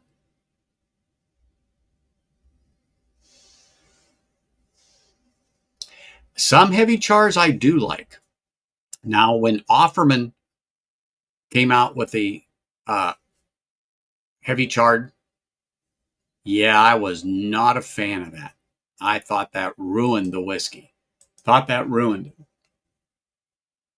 it. We're moving, Marty. We're doing the best we can here. You know that. We are doing the best we can. Oh, yes. Rittenhouse. There's a one that I'm surprised did not come up yet until now hanging. That would be a great one as a segue into rye, I think, also. I think it's a good priced bottle with flavor that I don't think people would be disappointed at all in what it has to offer. Oh, wow. A Kolila. Yeah, I am more jealous than anything. But you know what? Those indie bottlers, they get some good stuff. And when they can straight out say where they got it from, and sometimes at the price they can sell it for, shoot, Sean, I'm not mad. I'm just jealous. You go. Great seeing you. Appreciate you being here. Have a great evening.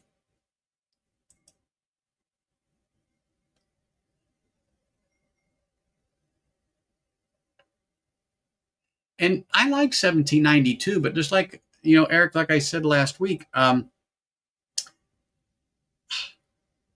the bottled and bond picks versus a standard bottled and bond, I think it was. I really could not pick that thing apart. I couldn't do it.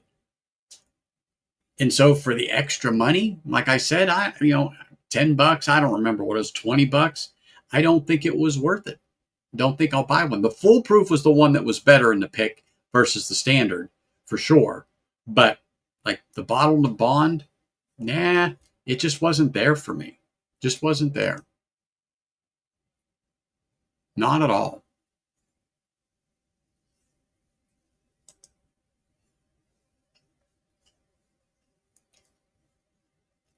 Mm-mm.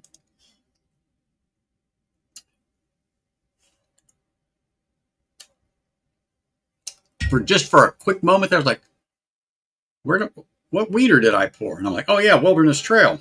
Because as soon as I put it in, I go, wait a minute, something's wrong with this. I got the Jack John so much here, I forgot what I had poured, and I sipped it, and I was like, oh yeah, Wilderness Trail. Oh goodness.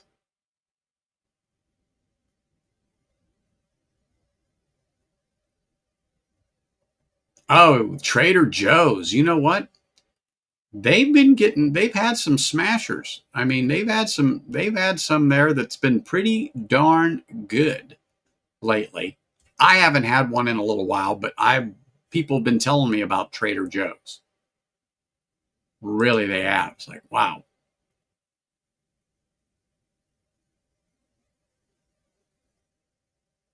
Yeah, you go ahead and do that. You go ahead and you buy that for me. I appreciate you getting that shit off the shelf to save somebody else from having to go through that torture. Hey, Donald, cheers, man. Appreciate having you here, sir. Thank you very much. Hope you're having a wonderful evening up there in the north. I hope it's not so bloody humid and hot. Hope it's comfortable at least. At least.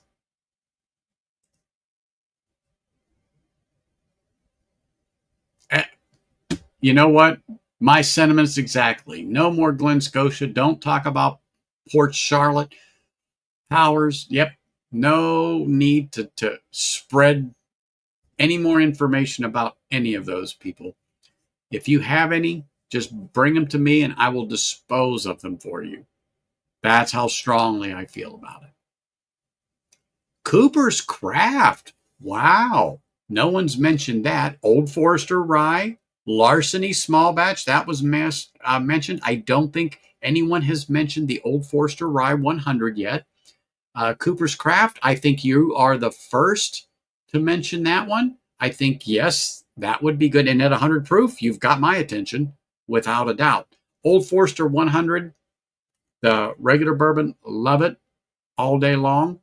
I feel the rye would be a good choice for someone to add to the bar because of the price point, and I think it's a good rye to start out on. So that was a perfect thing to say. Love it. Cooper's Craft. Okay, there's another one.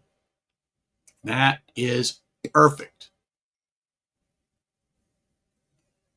Dried gin and Isle of Harris. Never heard of that, but sugar kelp gin. Okay. I probably would try it, probably, but I don't know if I would go out and and buy it right away. I don't know.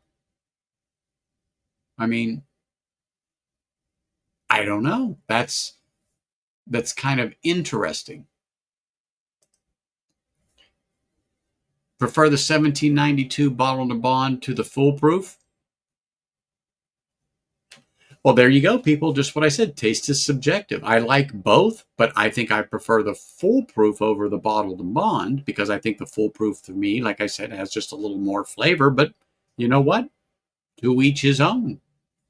I've got them up there. I've got the bottled and bond. I've got the foolproof. Got the 12-year. Got the sweet wheat. I don't have the 1792 small batch. I drank it and I've not replaced it. I have nothing against it. I just have never replaced it once I drank it. I think I even went through the backup. So it's been a minute since I've had it. It's been an absolute minute since I have it.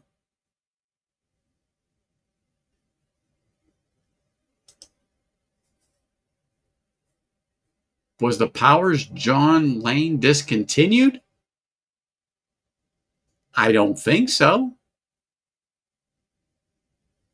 I'm not sure. I'm not an expert on that one because I don't have them.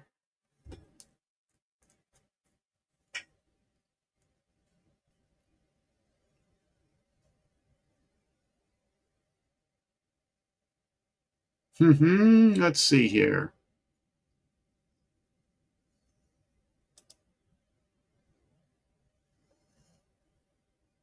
Really?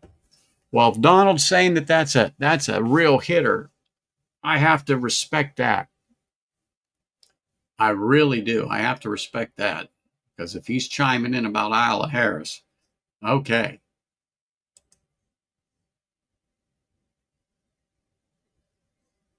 Oh, okay. Well, I will tell you. Then that will be the first G&T I probably had since 2005. True story. You're back. Didn't know you were gone.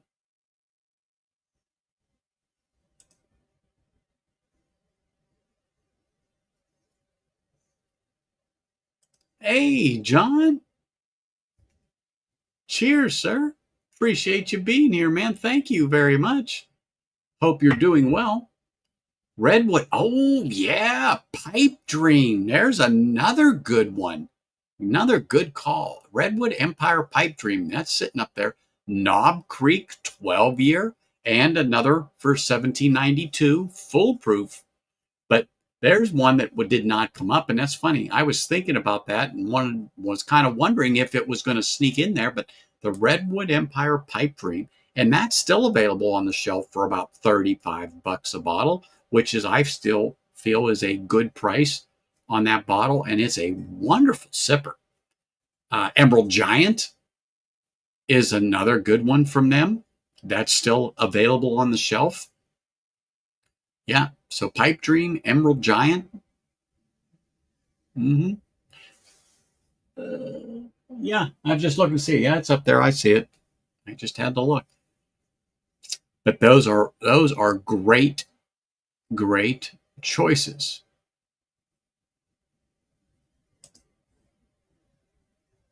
Okay, Redacted was the John Lane's Powers that was discontinued. Okay.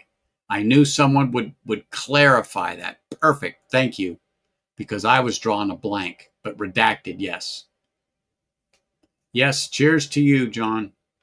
Speak of the devil. I mentioned the man's name, said I'm about 30 minutes behind. I'm almost as bad as Whiskey Encore. Look who showed up. I swear, Cheech, I did say that. Good to see you, man. I have not seen you in a minute, but great to see you, man. Really is great to see you. Thanks for popping in here, saying hello, just letting us all know you're around. Cheers, sir. Thank you. Mm,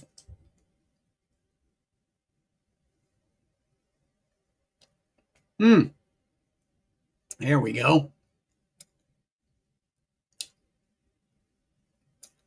That's what happens when you get behind in chat. I'm not doing too bad now. It's 6:05, it's 6:06, so I'm almost caught up. Woo, here. Oh, that's all right, Cheech. Just knowing that you're here, that's all good, man. Really appreciate it. Look, I am caught up. Oh, holy smokes, this is terrific. I am caught up, everybody. Woo. Now, Lost Monarch. Yes, that's another good one. Pipe Dream and Emerald Giant. Yeah, Lost Monarch. I think they're all good and all worthy of being on somebody's shelf without a doubt. You just can't go wrong with it. You absolutely positively cannot go wrong with any one of those three. They are a good priced bourbon that checks all the marks. That checks all the marks. You can't beat it. Absolutely not. Cannot beat it with a stick. Well, that was a kind of a good choice for me here as my second pour, this Wilderness Trail. Like I said, for a moment there when I sipped it after, I was like, what the heck did I pour? It's a weeder. And then I was like, oh yeah, Wilderness Trail. Because I was on the topic of bourbon and I have the bourbon up there. And when I sipped it, I'm like, this isn't bourbon. And I'm looking at the Wilderness Trail and I go, what? Oh, that's right. It's the weeder. So that's what gave me a moment there. A moment.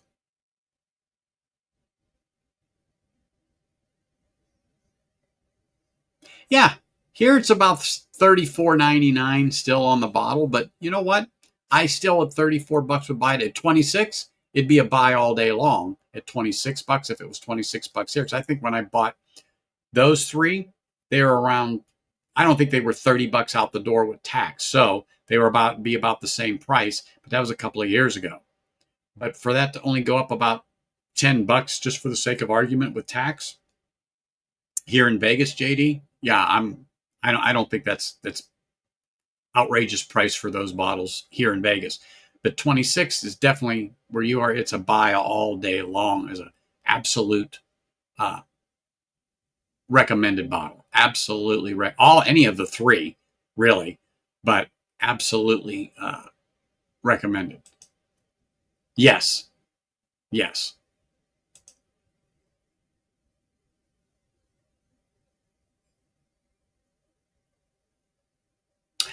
I think it is too. I haven't sipped it in a minute, but yes, I would have a tendency to agree with you on that. I do think it's a bourbon rye, a boo rye, but I still think it's good. It has enough flavor. It's got some spice on there, and just talking about it, I might have to pop that sucker because it could definitely be in my gone but not, or my forgotten but not gone series, without a doubt. Yep. See, there we go. Fact checkers are on the line here. All right, people. Thank you very much. Yeah, that's what I thought too. They're good. They're just plain good, JD. You can't go wrong with them. You can't. I haven't had them in a minute. And as a matter of fact, I know they were on one of my forgotten but not gone series. I don't know if it's the second one, but they're good. And so that would have been the last time I popped those bottles. But they're getting to the point now where they need some attention because I don't want them to go bad. And this is getting close. Let me turn it to the side there. So there's still some in there, but you want to start working on these bottles when they get down here, especially this one. This one's, I'm going to say 19 or 20. So 2019, 2020. The problem is I can't read the date codes that are on here because, one, I don't have enough light. Two, my glasses. Yeah, it just doesn't work out that way. Just doesn't work out that way. Mm-mm. Mm-mm. But really good, really good. But what I got to say is I really like this talk. I really like the stream. I thought it was just perfect. I think they were great topics we talked about, and I'm so glad that we did talk about this because I really love this just general bullshit type discussions. I mean, bullshit is in a bad way, but just BS in here and talking about the good things and good value bourbon stuff that we all drink along. Because truthfully, people that know me or you a lot of times thinks, well, we're whiskey snobs and we only will partake in expensive bottles, which of course we will partake in expensive bottles. But however, we know that that's not true. We know that there are some excellent, I'm talking absolute hit out of the park bottles at $50 or less. And we enjoy them immensely. You don't have to spend this kind of money, on bottles. Yes, we have all spent some dead presidents on bottles to get certain ones, to experience them, to have to say that, I had a pappy. I did. I parted it out. I got a GTS up there. I've had it. But I've given the majority of it away more than what I've consumed from the bottle. But it's okay. I have tried the GTS, George T. Stagg, and it's good. But let me just say something. If I didn't get it at a good price, I would have never paid that kind of money for the bottle because, and I'm just going to throw it out there. I think they were $400, $500. I don't remember what a GTS is going for, but I mean, some places it's even more outrageous than that because of what it is. They're highly allocated. I paid nowhere near that. Matter of fact, I paid true MSRP, which is 139, 149, somewhere in there, 159. It's been a couple of years, but yeah, I think it's good, but I didn't think that it definitely would have been $300, $400, $500, $600+ good. No, I've had Pappies. The 10, the 15 are phenomenal. When you get north of that, you're just paying for prestige. The 10 and the 15 are where it's at, in my opinion. In my opinion only. You all get what you like, but like I said, we've paid for it. But people that don't know us think that we're true snobs. We're not. We're far from it. We're just enthusiasts. We enjoy the whiskey. We want to enjoy the whiskey. We want to experience what that distillery produces. We want to be able to understand what that blender put together when these bottles come out. We want to pick it apart. We want to get the full essence. We want to get the notes. We enjoy the spirit for the craft that went into it. That's what drives us to continue this hobby or passion, or however you want to look at it, or whatever you want to call it. It's just enjoyable to us. And it makes me feel good to be able to have this conversation with you and vice versa.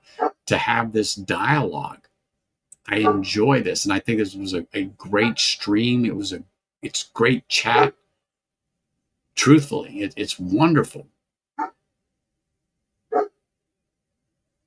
Exactly, Donald. Exactly. I enjoyed giving that Pappy out and that GTS to people that I know that might not get it, and I'm fine with it. I was perfectly fine with it, and I think I gave out the majority of the Pappy at the whiskey weekend here in Vegas when Chris and Lil were here, Shane was here, uh, Women of Whiskey, Whiskey Mountains. We were all here in Vegas. Is when I cracked it, and the majority of it went there. I sent some to people, and I think I killed live on Livewire the last ounce in the bottle. But it was a great time, and it's not about. It's about the experience. It's about the sharing. It's about the giving, giving someone else, the opportunity to experience that whiskey that may not get to do it.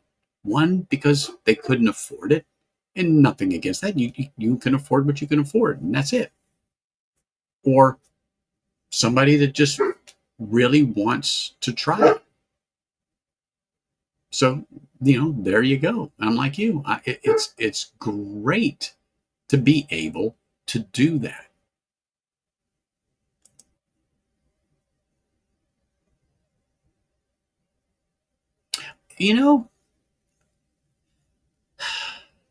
The Rocket Top, I'm trying to think. I think I had that. And if I'm not mistaken, is that or is that not the cask strength from them, Eric?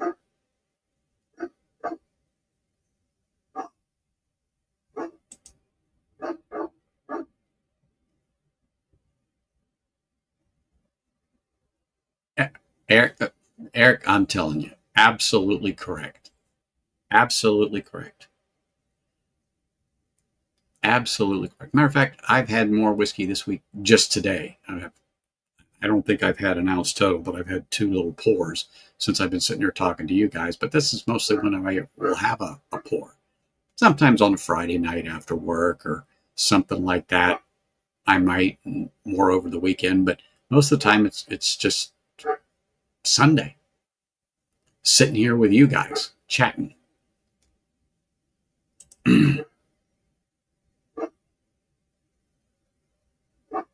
Yes, that dog has an opinion about everything. If the wind blows, the dog has an opinion. Mm-hmm. I mean, it doesn't have to be anybody outside, doesn't have to hear a noise. That's exactly what dog's name is, Rogue. That's what he does. I was going to close the window, but you know what? It's how I keep the room cool. I know it's going to sound weird, but we use a swamp cooler. I know it's 102. Yeah, well, it works. I have a $70 electric bill, not a $500 electric bill. So, anyway.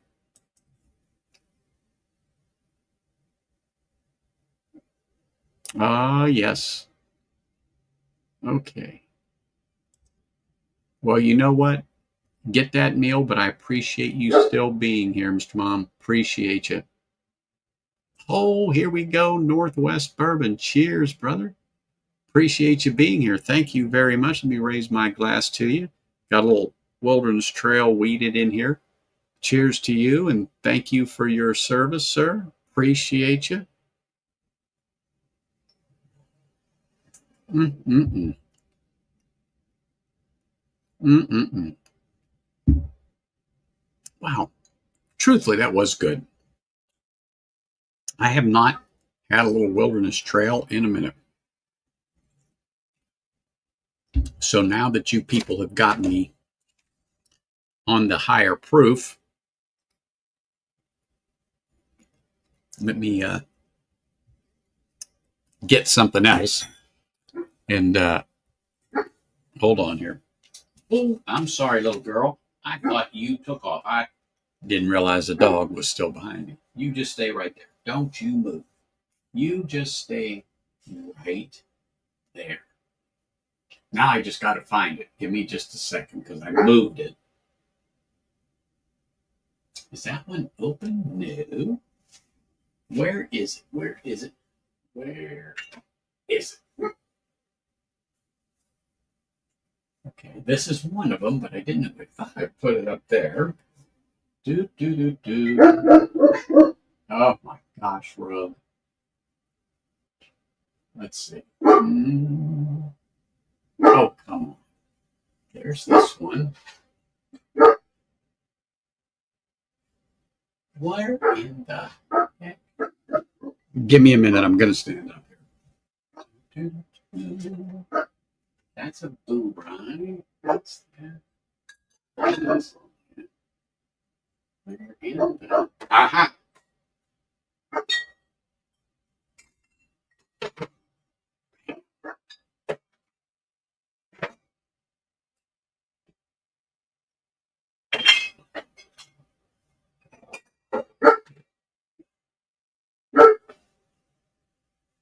I'm sorry, baby girl. You just stay right there. All right.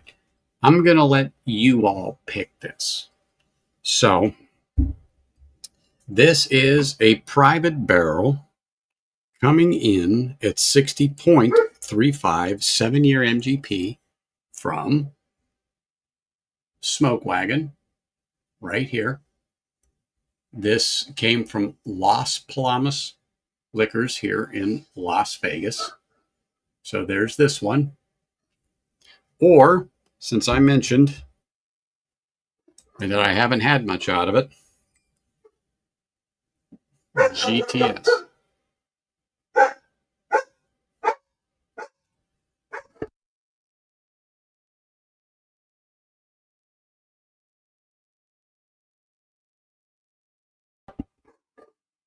Dogfight.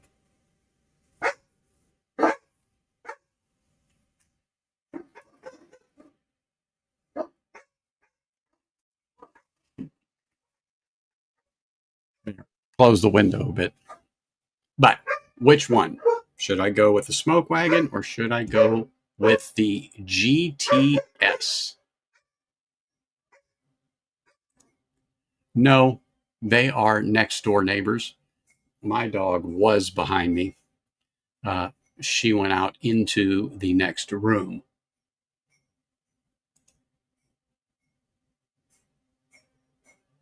But some days I like them other than understood.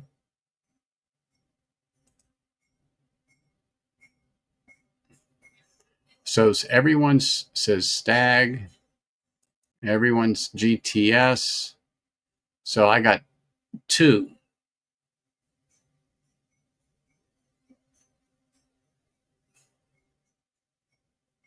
All right. So I guess I'm going to, ouch. I guess I'm going to be pouring the Stag instead of the Smoke Wagon. All right. I'm going to pour myself a little of this GTS. This is, let me get my eyeballs focused. Oh my gosh. I'm trying to read the laser code. Oh, good Lord. So this is 24. So that's what I'm going to pour. I'm going to pour a little GTS here.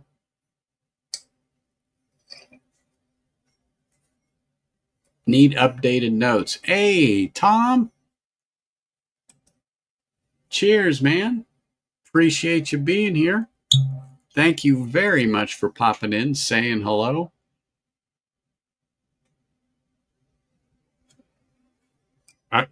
You know what? I can't. It's there, but holy smokes. Holy smokes. I swear I got a little grape cherry-esque note on here. So I'm drinking a little GTS here now. Like I said, I haven't had any of this in a minute.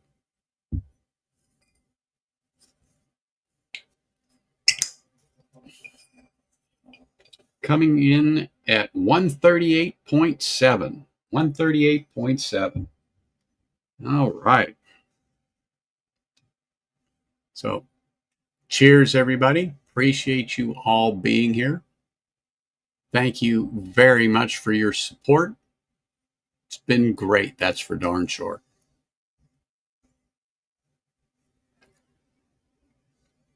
You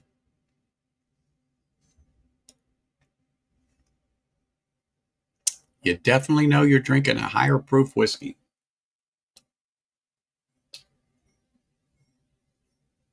Uncut, unfiltered. So, let me say this. I definitely think the whiskey is good. I like the spice. I like the sweetness to it. It's not as hot as you would think it is on the palate.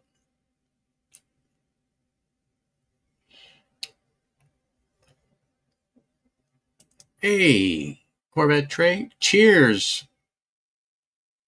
Little GTS here in the glass is what I got going on right now. But what we were talking about, Corvette Trey and Thomas, is what would you recommend for somebody who is going to start a whiskey collection? And I've been asking everybody that pops in, they've been contributing, what would be the 3 whiskeys, bourbon, that you would recommend to them to help them on their whiskey journey? So if you would, put it in chat. Let us know what you would be recommending for people to pick up. Some people did a mixture of bourbon, Scotch, and Irish, which is fine. Some went and started on a wheater, then recommended a high rye bourbon, and then recommended a regular bourbon to give them a little bit of a left and a right, somewhere to go to develop their palate.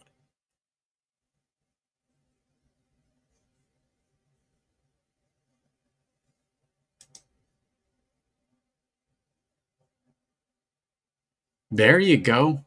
Now that's what I'm talking about. That is exactly what I'm talking about right there.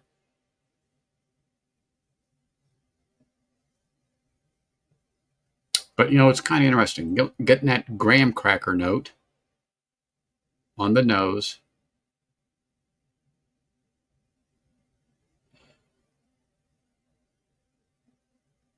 Your normal vanilla, your caramel. For some reason, like I said, a little cherry. And I don't think I've ever gotten a cherry note. Maybe even a little grape, but I think more cherry. Little ethanol on there. Well, it's a little higher proof, that's for sure.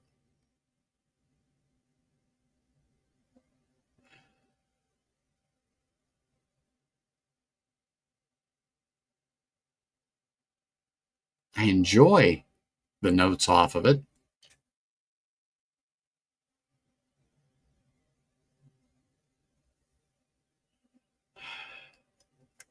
I don't think it's one of the most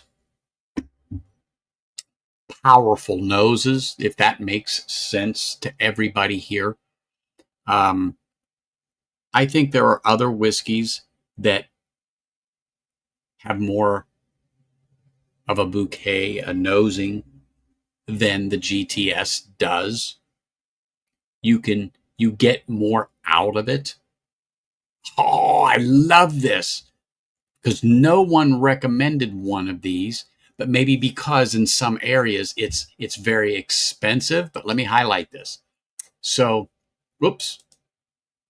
So Michter's Sour Mash, we did have the standard Michter's, but the Weller 107, that didn't come up until now. To which, yes, why not? If you live in the land of Weller and you can get that at MSRP, why not recommend a Weller? That is a great one to put in there. A great one to put in there. That was not mentioned one other time tonight. A Weller 107. The Wild Turkey 101 and the Wild Turkey Rye was. Russell's 10 was. Rare Breed was mentioned. Old Granddad 114. Of course, Bottled and Bond Old Granddad was mentioned. Buffalo Trace, imagine that. That was brought up. So some of your typical ones, Jack Daniel's, the barrel proof, the single barrel proof was not number 7, but in some that, that would be without a doubt something that they would recommend. But yeah, I'm not a number 7 fan at all. I like that, Mr. Great Shot. Absolutely right.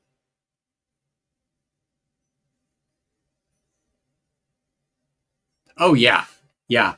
You could not. Matter of fact, that was one of the ones that I already had out here in front of me, was that.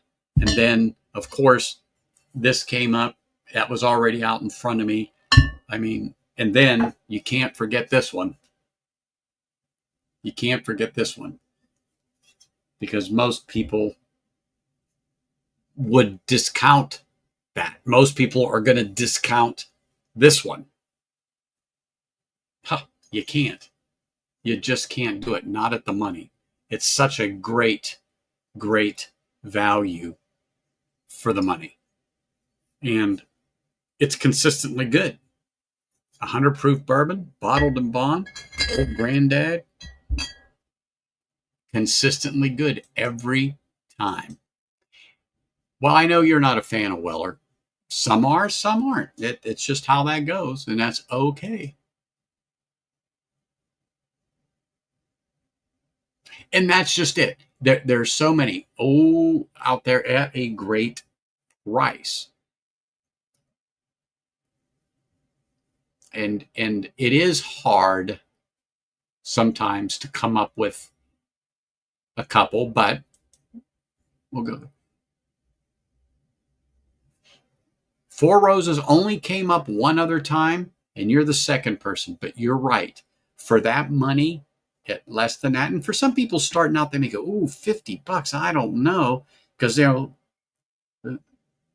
one time we were all there, $50 for a bottle when I can get Old Granddad bottled and bond for 20. Are you crazy? Why am I going to spend $50? Yeah, we've all easily, pretty much everybody here in chat has easily passed that a couple of times, without a doubt.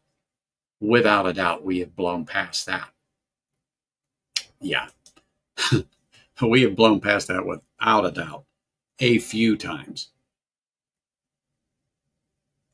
You should never have mentioned juicy fruit gum, Mark, because I don't know why I got that note on GTS here just now, but I did. I'm like, oh, juicy fruit. See, subliminally, he put that in my head because he knew.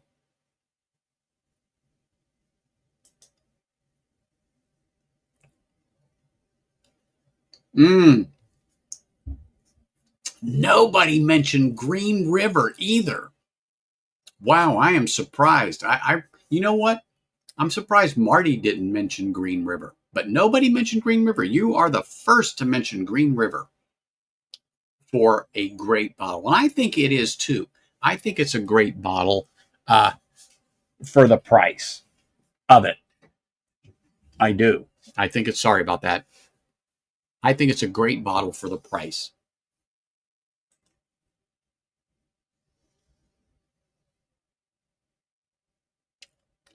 I can't read the damn things, Greg. My bifocals aren't working. Hold on. Let me take these off. But that's the, oh shit, wait a minute. I might have caught it just right. I think, Greg, we got it looks like LLIH 200252. Wow. I caught that just right in the light. Yeah. LLI is in Ida, H is in Henry, 200252 is what it looks like. I could not see that for the life of me before, but that was the perfect angle. As many times as I did, it's like, I can't see it. I can't see it. Bingo.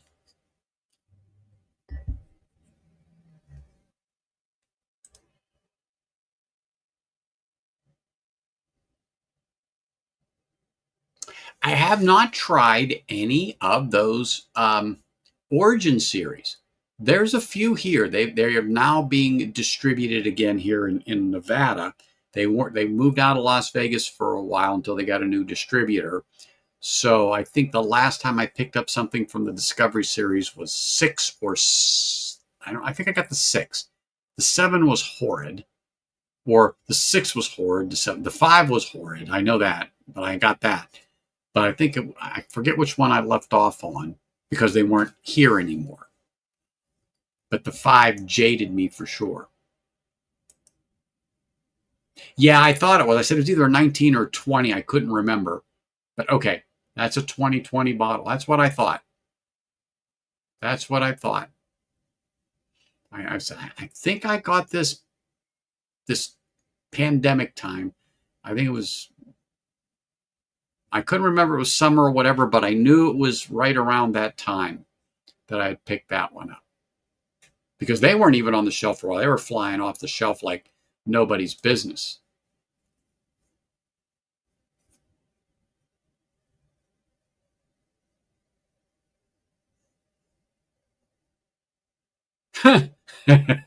Good man. Good man. Good man. Let that shit sit on the shelf. Absolutely. We were talking about that, and I said we could do a whole show on I know more than the person at the liquor store. In in instances where we've had to absolutely step in because they were getting such bad information or selling them total shit. And we're like, no, no, no, no, no, no. Don't buy that. Go right over here. Way better. It's only $10 more. Don't touch that shit with a 10-foot pole. Absolutely. But it would be a great stream. That's what I was saying to Whiskey Nose. I said, oh my God, we got to get a few people on here and just start telling these stories. I mean, oh my gosh. it absolutely would be hilarious. Try the white label one first. All right. I forgot what we were talking about, Richie. The white label one first. Yeah, I forgot what the hell we were talking about. Oh, the Origin series. The Origin series. There we go. Sorry. Yep. I I researched my brain. I remember what we were talking about. The Origin series. Yes. Oh my gosh. I have one. I haven't opened it, but I got it. I got the Bellmy Reserve up right, sitting right up there, JD. Got it.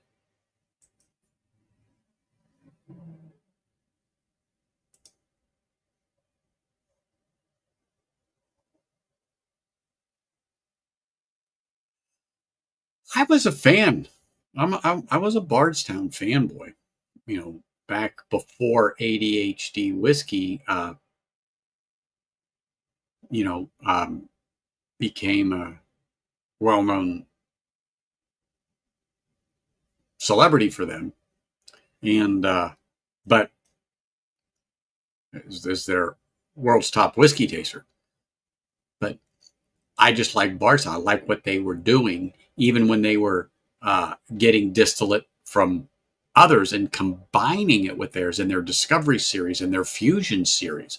I thought some of them were amazing there in the beginning. Uh, Truthfully, I really liked them, and I was looking forward to them when they were coming out.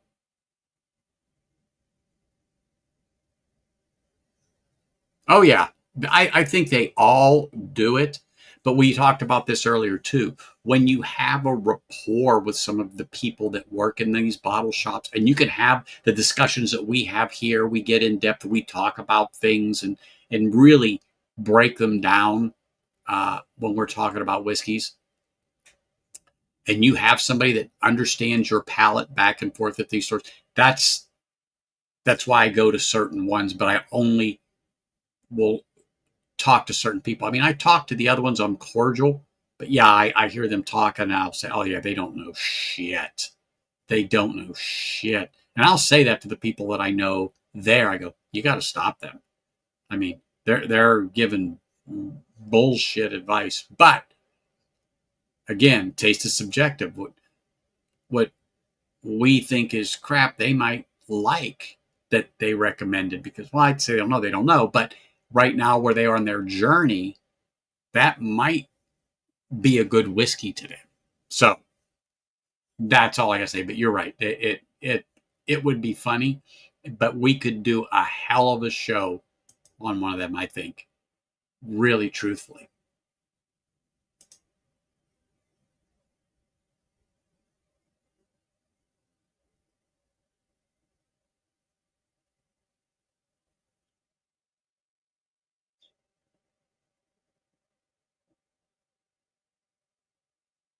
You know what? I think I'm all done with them.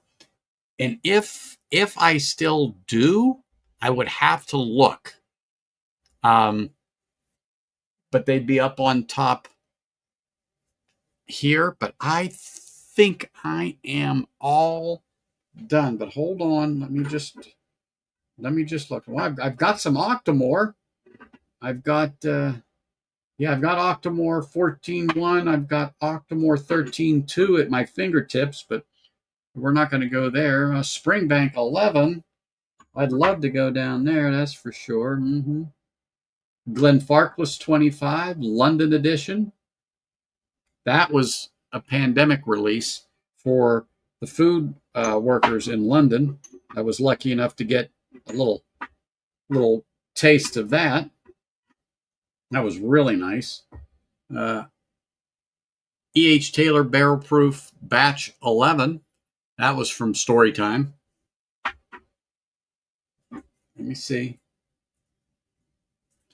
Not here. Not at my fingertips, but I think I do. I think I do. Yes, the twins. Mm, I think I did already have that.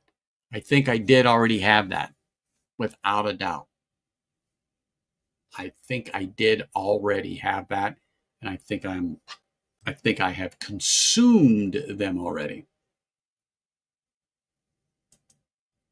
Mm.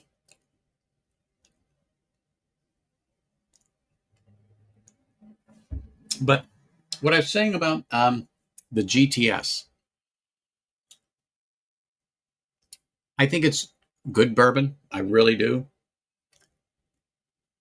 But it doesn't tick all the boxes for me. It doesn't call my name. It's one of those things we have to talk about, just like I did, and go, oh, you know what? I haven't had that thing for a while. And I have given way more of it away than I have consumed. And so it just sits here. I don't think it's terrible. It's just not one of the ones that I sit back and go, oh man. And, let the let the tunes blare from my Kef speakers that I have sitting right here and just sit back with a GTS and go, oh, life is good. No, that's not happening with that bottle. No.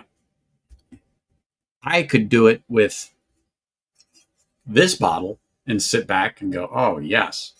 And let the tunes go through my Kefs and into my ears and go, oh, life is so good. But not that bottle.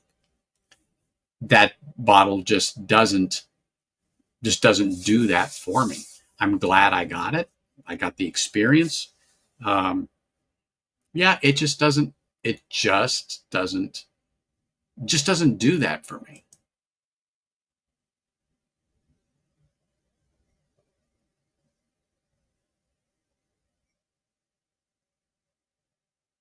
It does, and it's a lot of hype.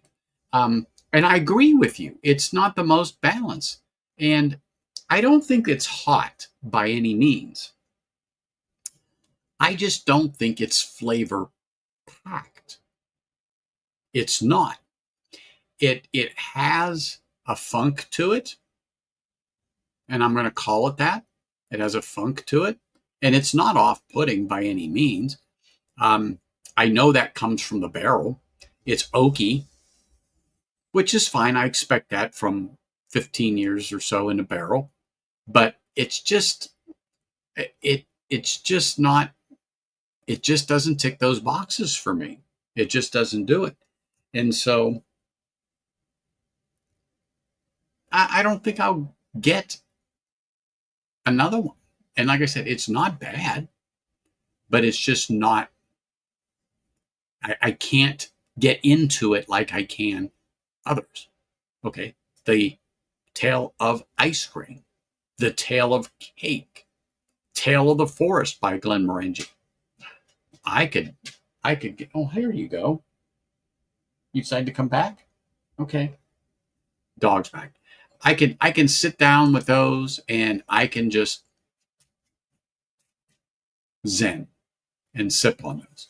Isn't that right? Yes, yes, I can, and be perfectly fine. That no, it does not do it. Eric can relate to that too. I mean, the whiskey is good, but I just can't get into it. Just can't get into it.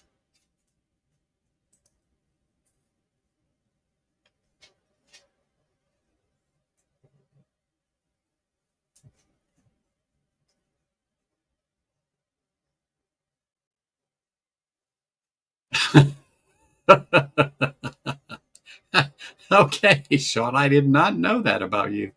All right. There's nothing wrong with that. And when your whiskey collection gets up there, I'm sure you will have an app for that too.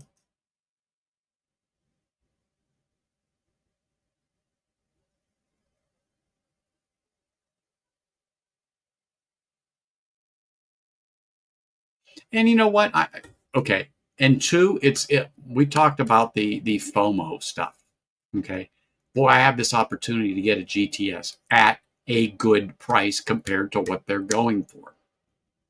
And I've heard people say they're good, they're good, they're good. And as fast as they come out, they get picked up. So I let FOMO overcome me. And of course, I picked it up. Eh, it's okay. I'm sorry. It's okay whiskey. Thank goodness I got it at a good price. I did not pay hundreds and hundreds of dollars for it. So I'm okay with it. But it's just not me.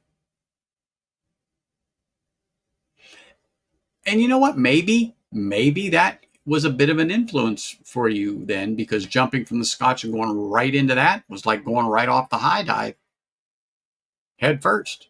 So maybe.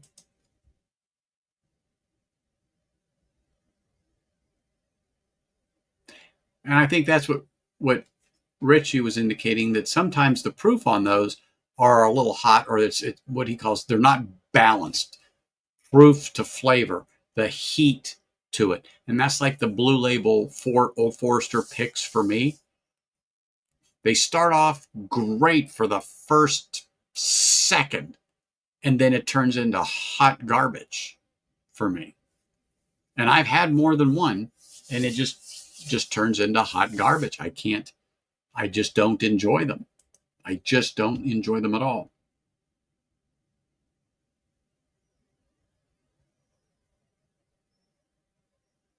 No, I don't. I have the same thing. I don't mind them either.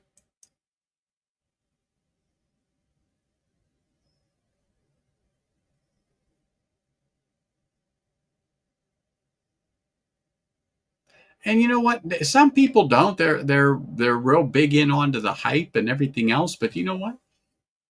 I've got 12-year special reserve, and I forget what two other Wellers I've got sitting up there. I haven't opened them.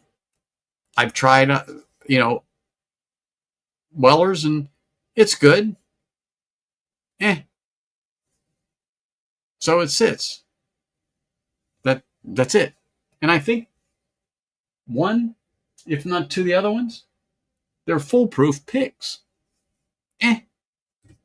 Unopened, sitting collecting dust on the shelf. But I'm not saying I never won't open them. I'm just not. I've had some, and it's like, eh. And I haven't bought any more. I don't mean to twist your arm, but you go right ahead, G. Go right ahead.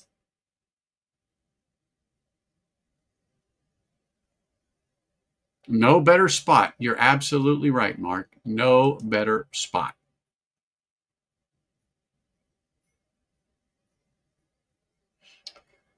Well, true.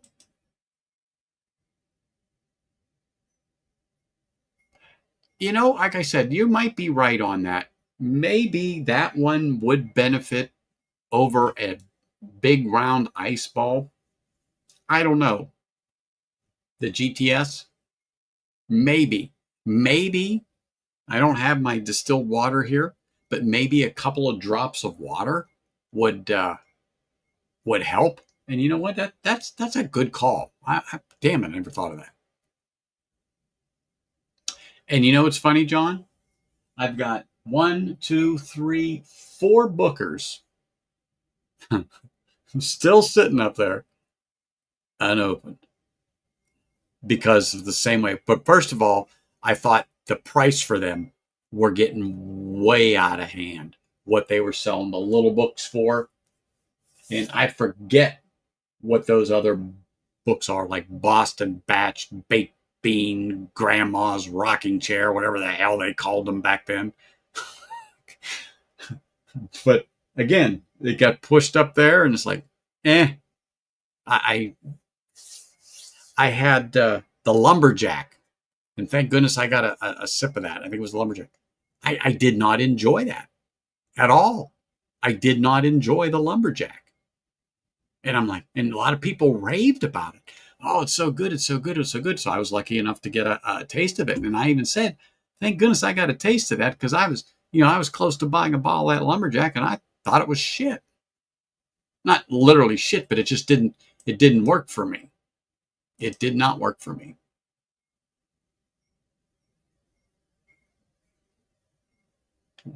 There's another thing. I wish I had a bottle now. Well, it's just one of those things. I had it, and it's like, and you tried them, right? Right. Yeah. And you go, wow.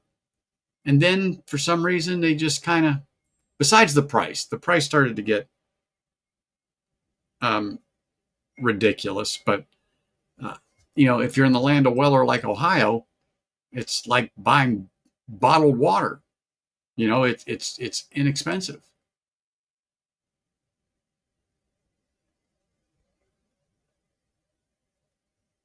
Ah, yes. Now we're talking, Eric. A nice single malt, a good rye, that you can just sit down, put your head back, like I said, have some music on or something like that, and just sip away and enjoy that spirit. Oh, yeah, absolutely. I can't argue that fact.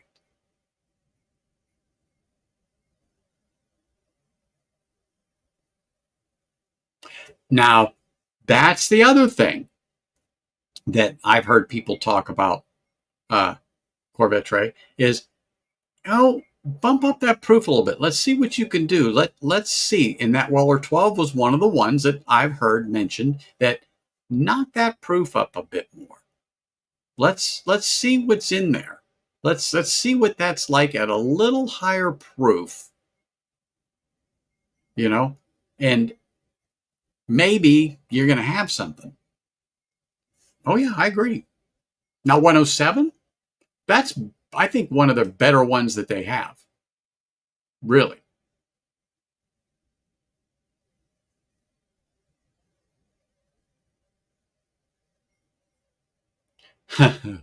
So I actually got to try, I don't know if it will show up, but hold on. I actually got to try one of the Blantons that is only released in Japan. Oh, let me see here if it'll show up. Let me get rid of this. Boom. Can you all see that one?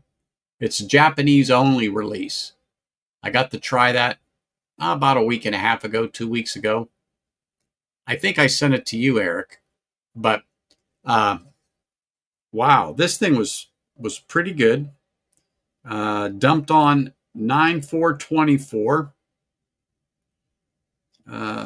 93 proof, so 46 and one half ABV. And I will tell you what, out of the other Blantons I've had, which I do not own a bottle, that one tasted way better. Way better. And this one's only available in Japan. And I was at Liquor Lineup 2 when that one was brought out, and I got to have a little swiggy swig.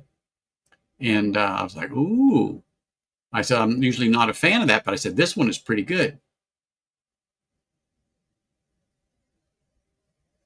Um, Gosh, I think I saw that out. You just jogged my memory. Or, oh no, wait a minute. It's the new Highland Park, the 12, the new bottles. They're back. They're out now. I think it was the Highland Park 12, not the Glen Scotia.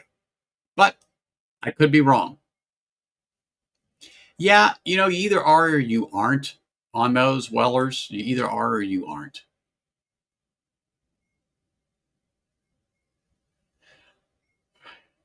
Yep.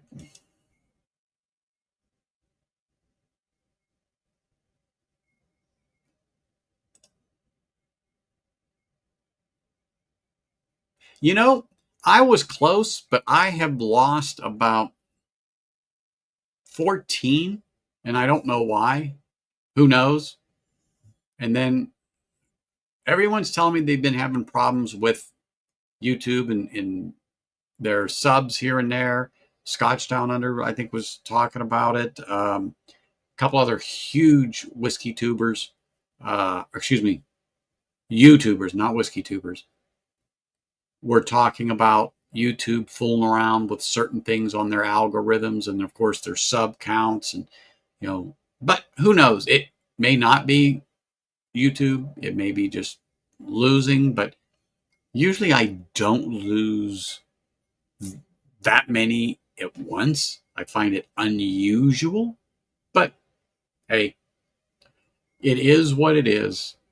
But I'm still here 4.5 years later.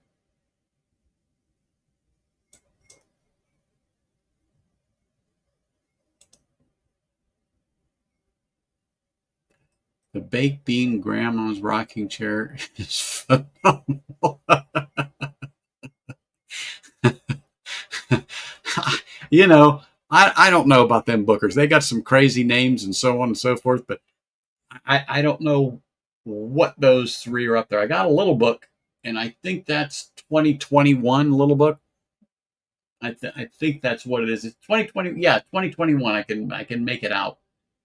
Um, Now I got Marty the same one. Whiskey Nose. He went through that like a bum on a bologna sandwich. I think him and his dad actually, and yeah, that thing went like boo, gone. And I'm not saying they're not all bad. The ones I've had have been okay. The one I didn't like was Lumberjack. That was for sure. And I just never opened those. Never opened those. I'm sure I could trade them for somebody because somebody that really is a Booker's fan would might want some of those. But I'm not there yet. I'm not there yet.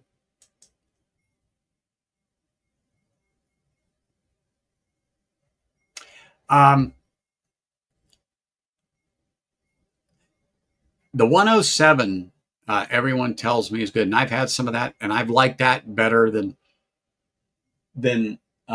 Special Reserve. Foolproof, now that's okay too, but the 107 was where it's at for me in the Weller. The 107 was where it was at for me.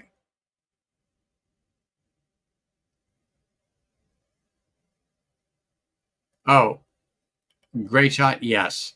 The Mermaid was a good pour. I went through the sample Eric dropped off, and I have another little bit left from Bourbon. And yeah, that is a great sipper.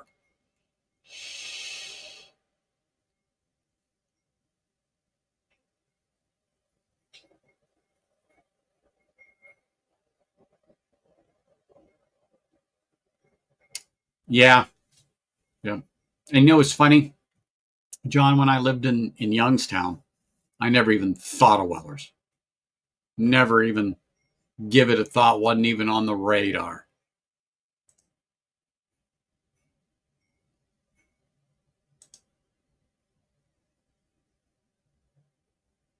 No, not even here. They don't sit. If they sit on the shelf, it's behind glass.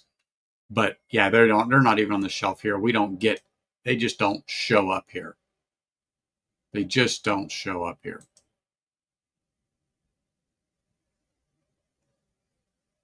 In 129, yeah, no. Not interested.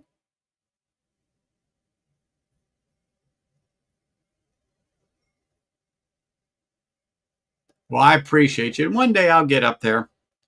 One day I'll get up there. You just don't know. But when you don't put out content regularly like some of the bigger ones do, unless you're recommended, your videos are shared, people just sit and play your videos over again as they work because they just play in the background. You know, um, you don't get the playtime on YouTube, let's say, that others do. And so I know other people's always ask, oh, hey, yeah, just when you got time or you're just sitting around, click on the links and just play through the whole Bourbon Neophyte collection and, make some comments or whatever, to get your hours up. If people want to, great. I would appreciate it. But you know what? I'm not going to beat on that. But one day, yeah, I would say one day I'll get to 500. One day I'll get to 700. I didn't do this to be famous, but it would be nice. It's just one of those little goals, and slowly but surely, I'll get there one day. Maybe if I do more of what I call the circuit, hang around with big people like, Livewire Whiskey and Whiskey Knows, my face gets out there. Maybe I'll get, 2 or 3 more subs one day. You never know. You never know.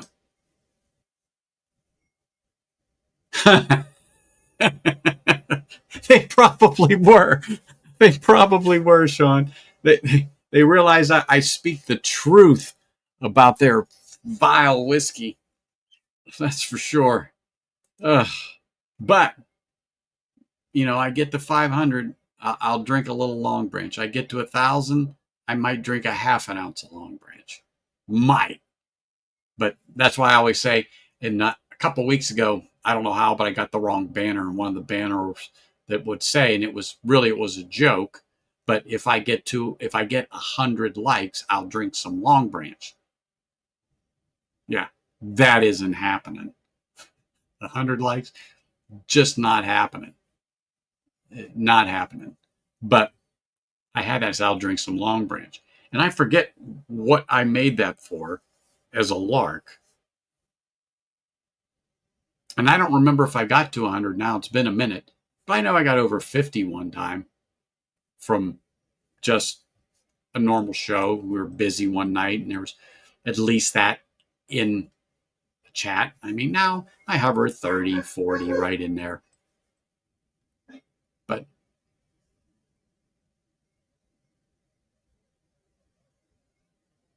Yeah, who knows? Who knows?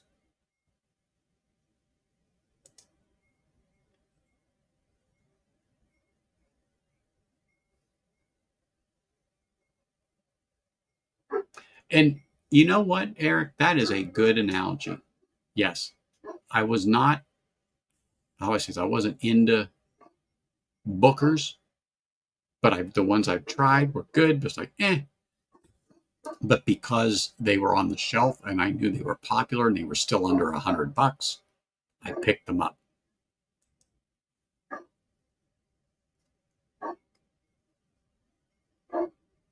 Uh,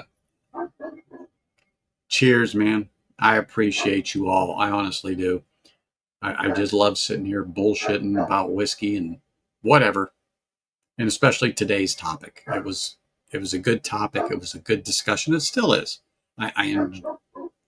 It still is a good topic of discussion because people truthfully want to know this stuff. Mm. Mm-mm-mm.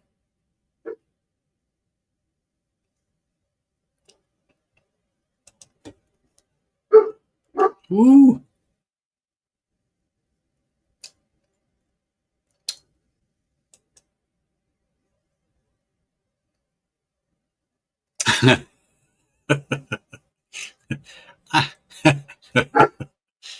Well, you might be right, Top Dog. I'm not going to say the bourbon engineer offered, but I'm not trying to. I'm not trying to, cause a war between you two. But he says his IT department is way better. Just saying.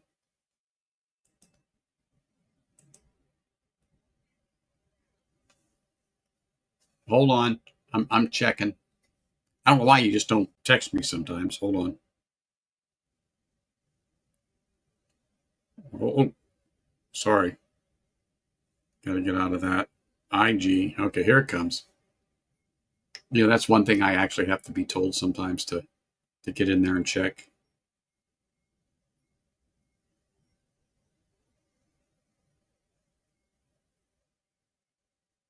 Okay. I know you got my digits. Give me a call sometime this week, and we'll we'll chat rather than text.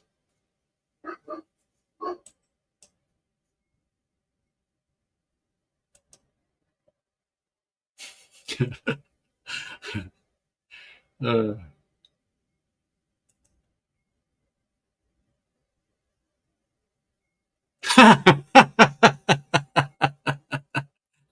if if Long Branch wants to sponsor my channel, you let him, but you tell him that I'm gonna say what I want about that shit.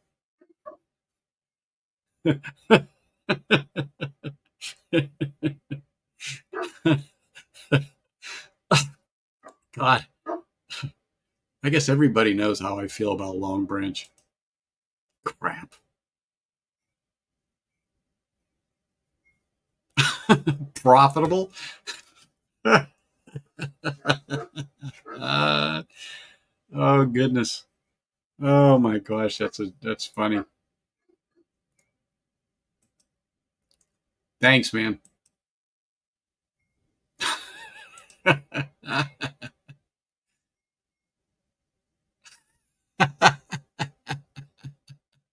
JD, I got it. But they're going to pick on you. You know. Uh, you know what, Sean? I think I got it too sometimes because you take everybody at their word on this sometimes. And then once you realize, oh, they're stroking me. But it's okay. I love it. Love it.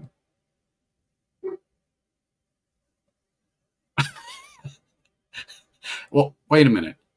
Is that a good thing or a bad thing that you start drinking scotch? I need to know this. I I'm at an Asian night market.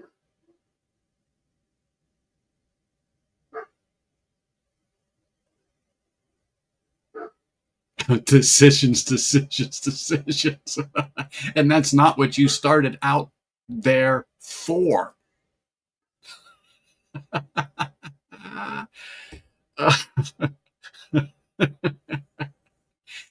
Oh my gosh. Love that. Love that, Donald. Oh my gosh. I don't know. I heard Mr. Greatshot's PR department is really starting to make waves in the business. Whew. My goodness.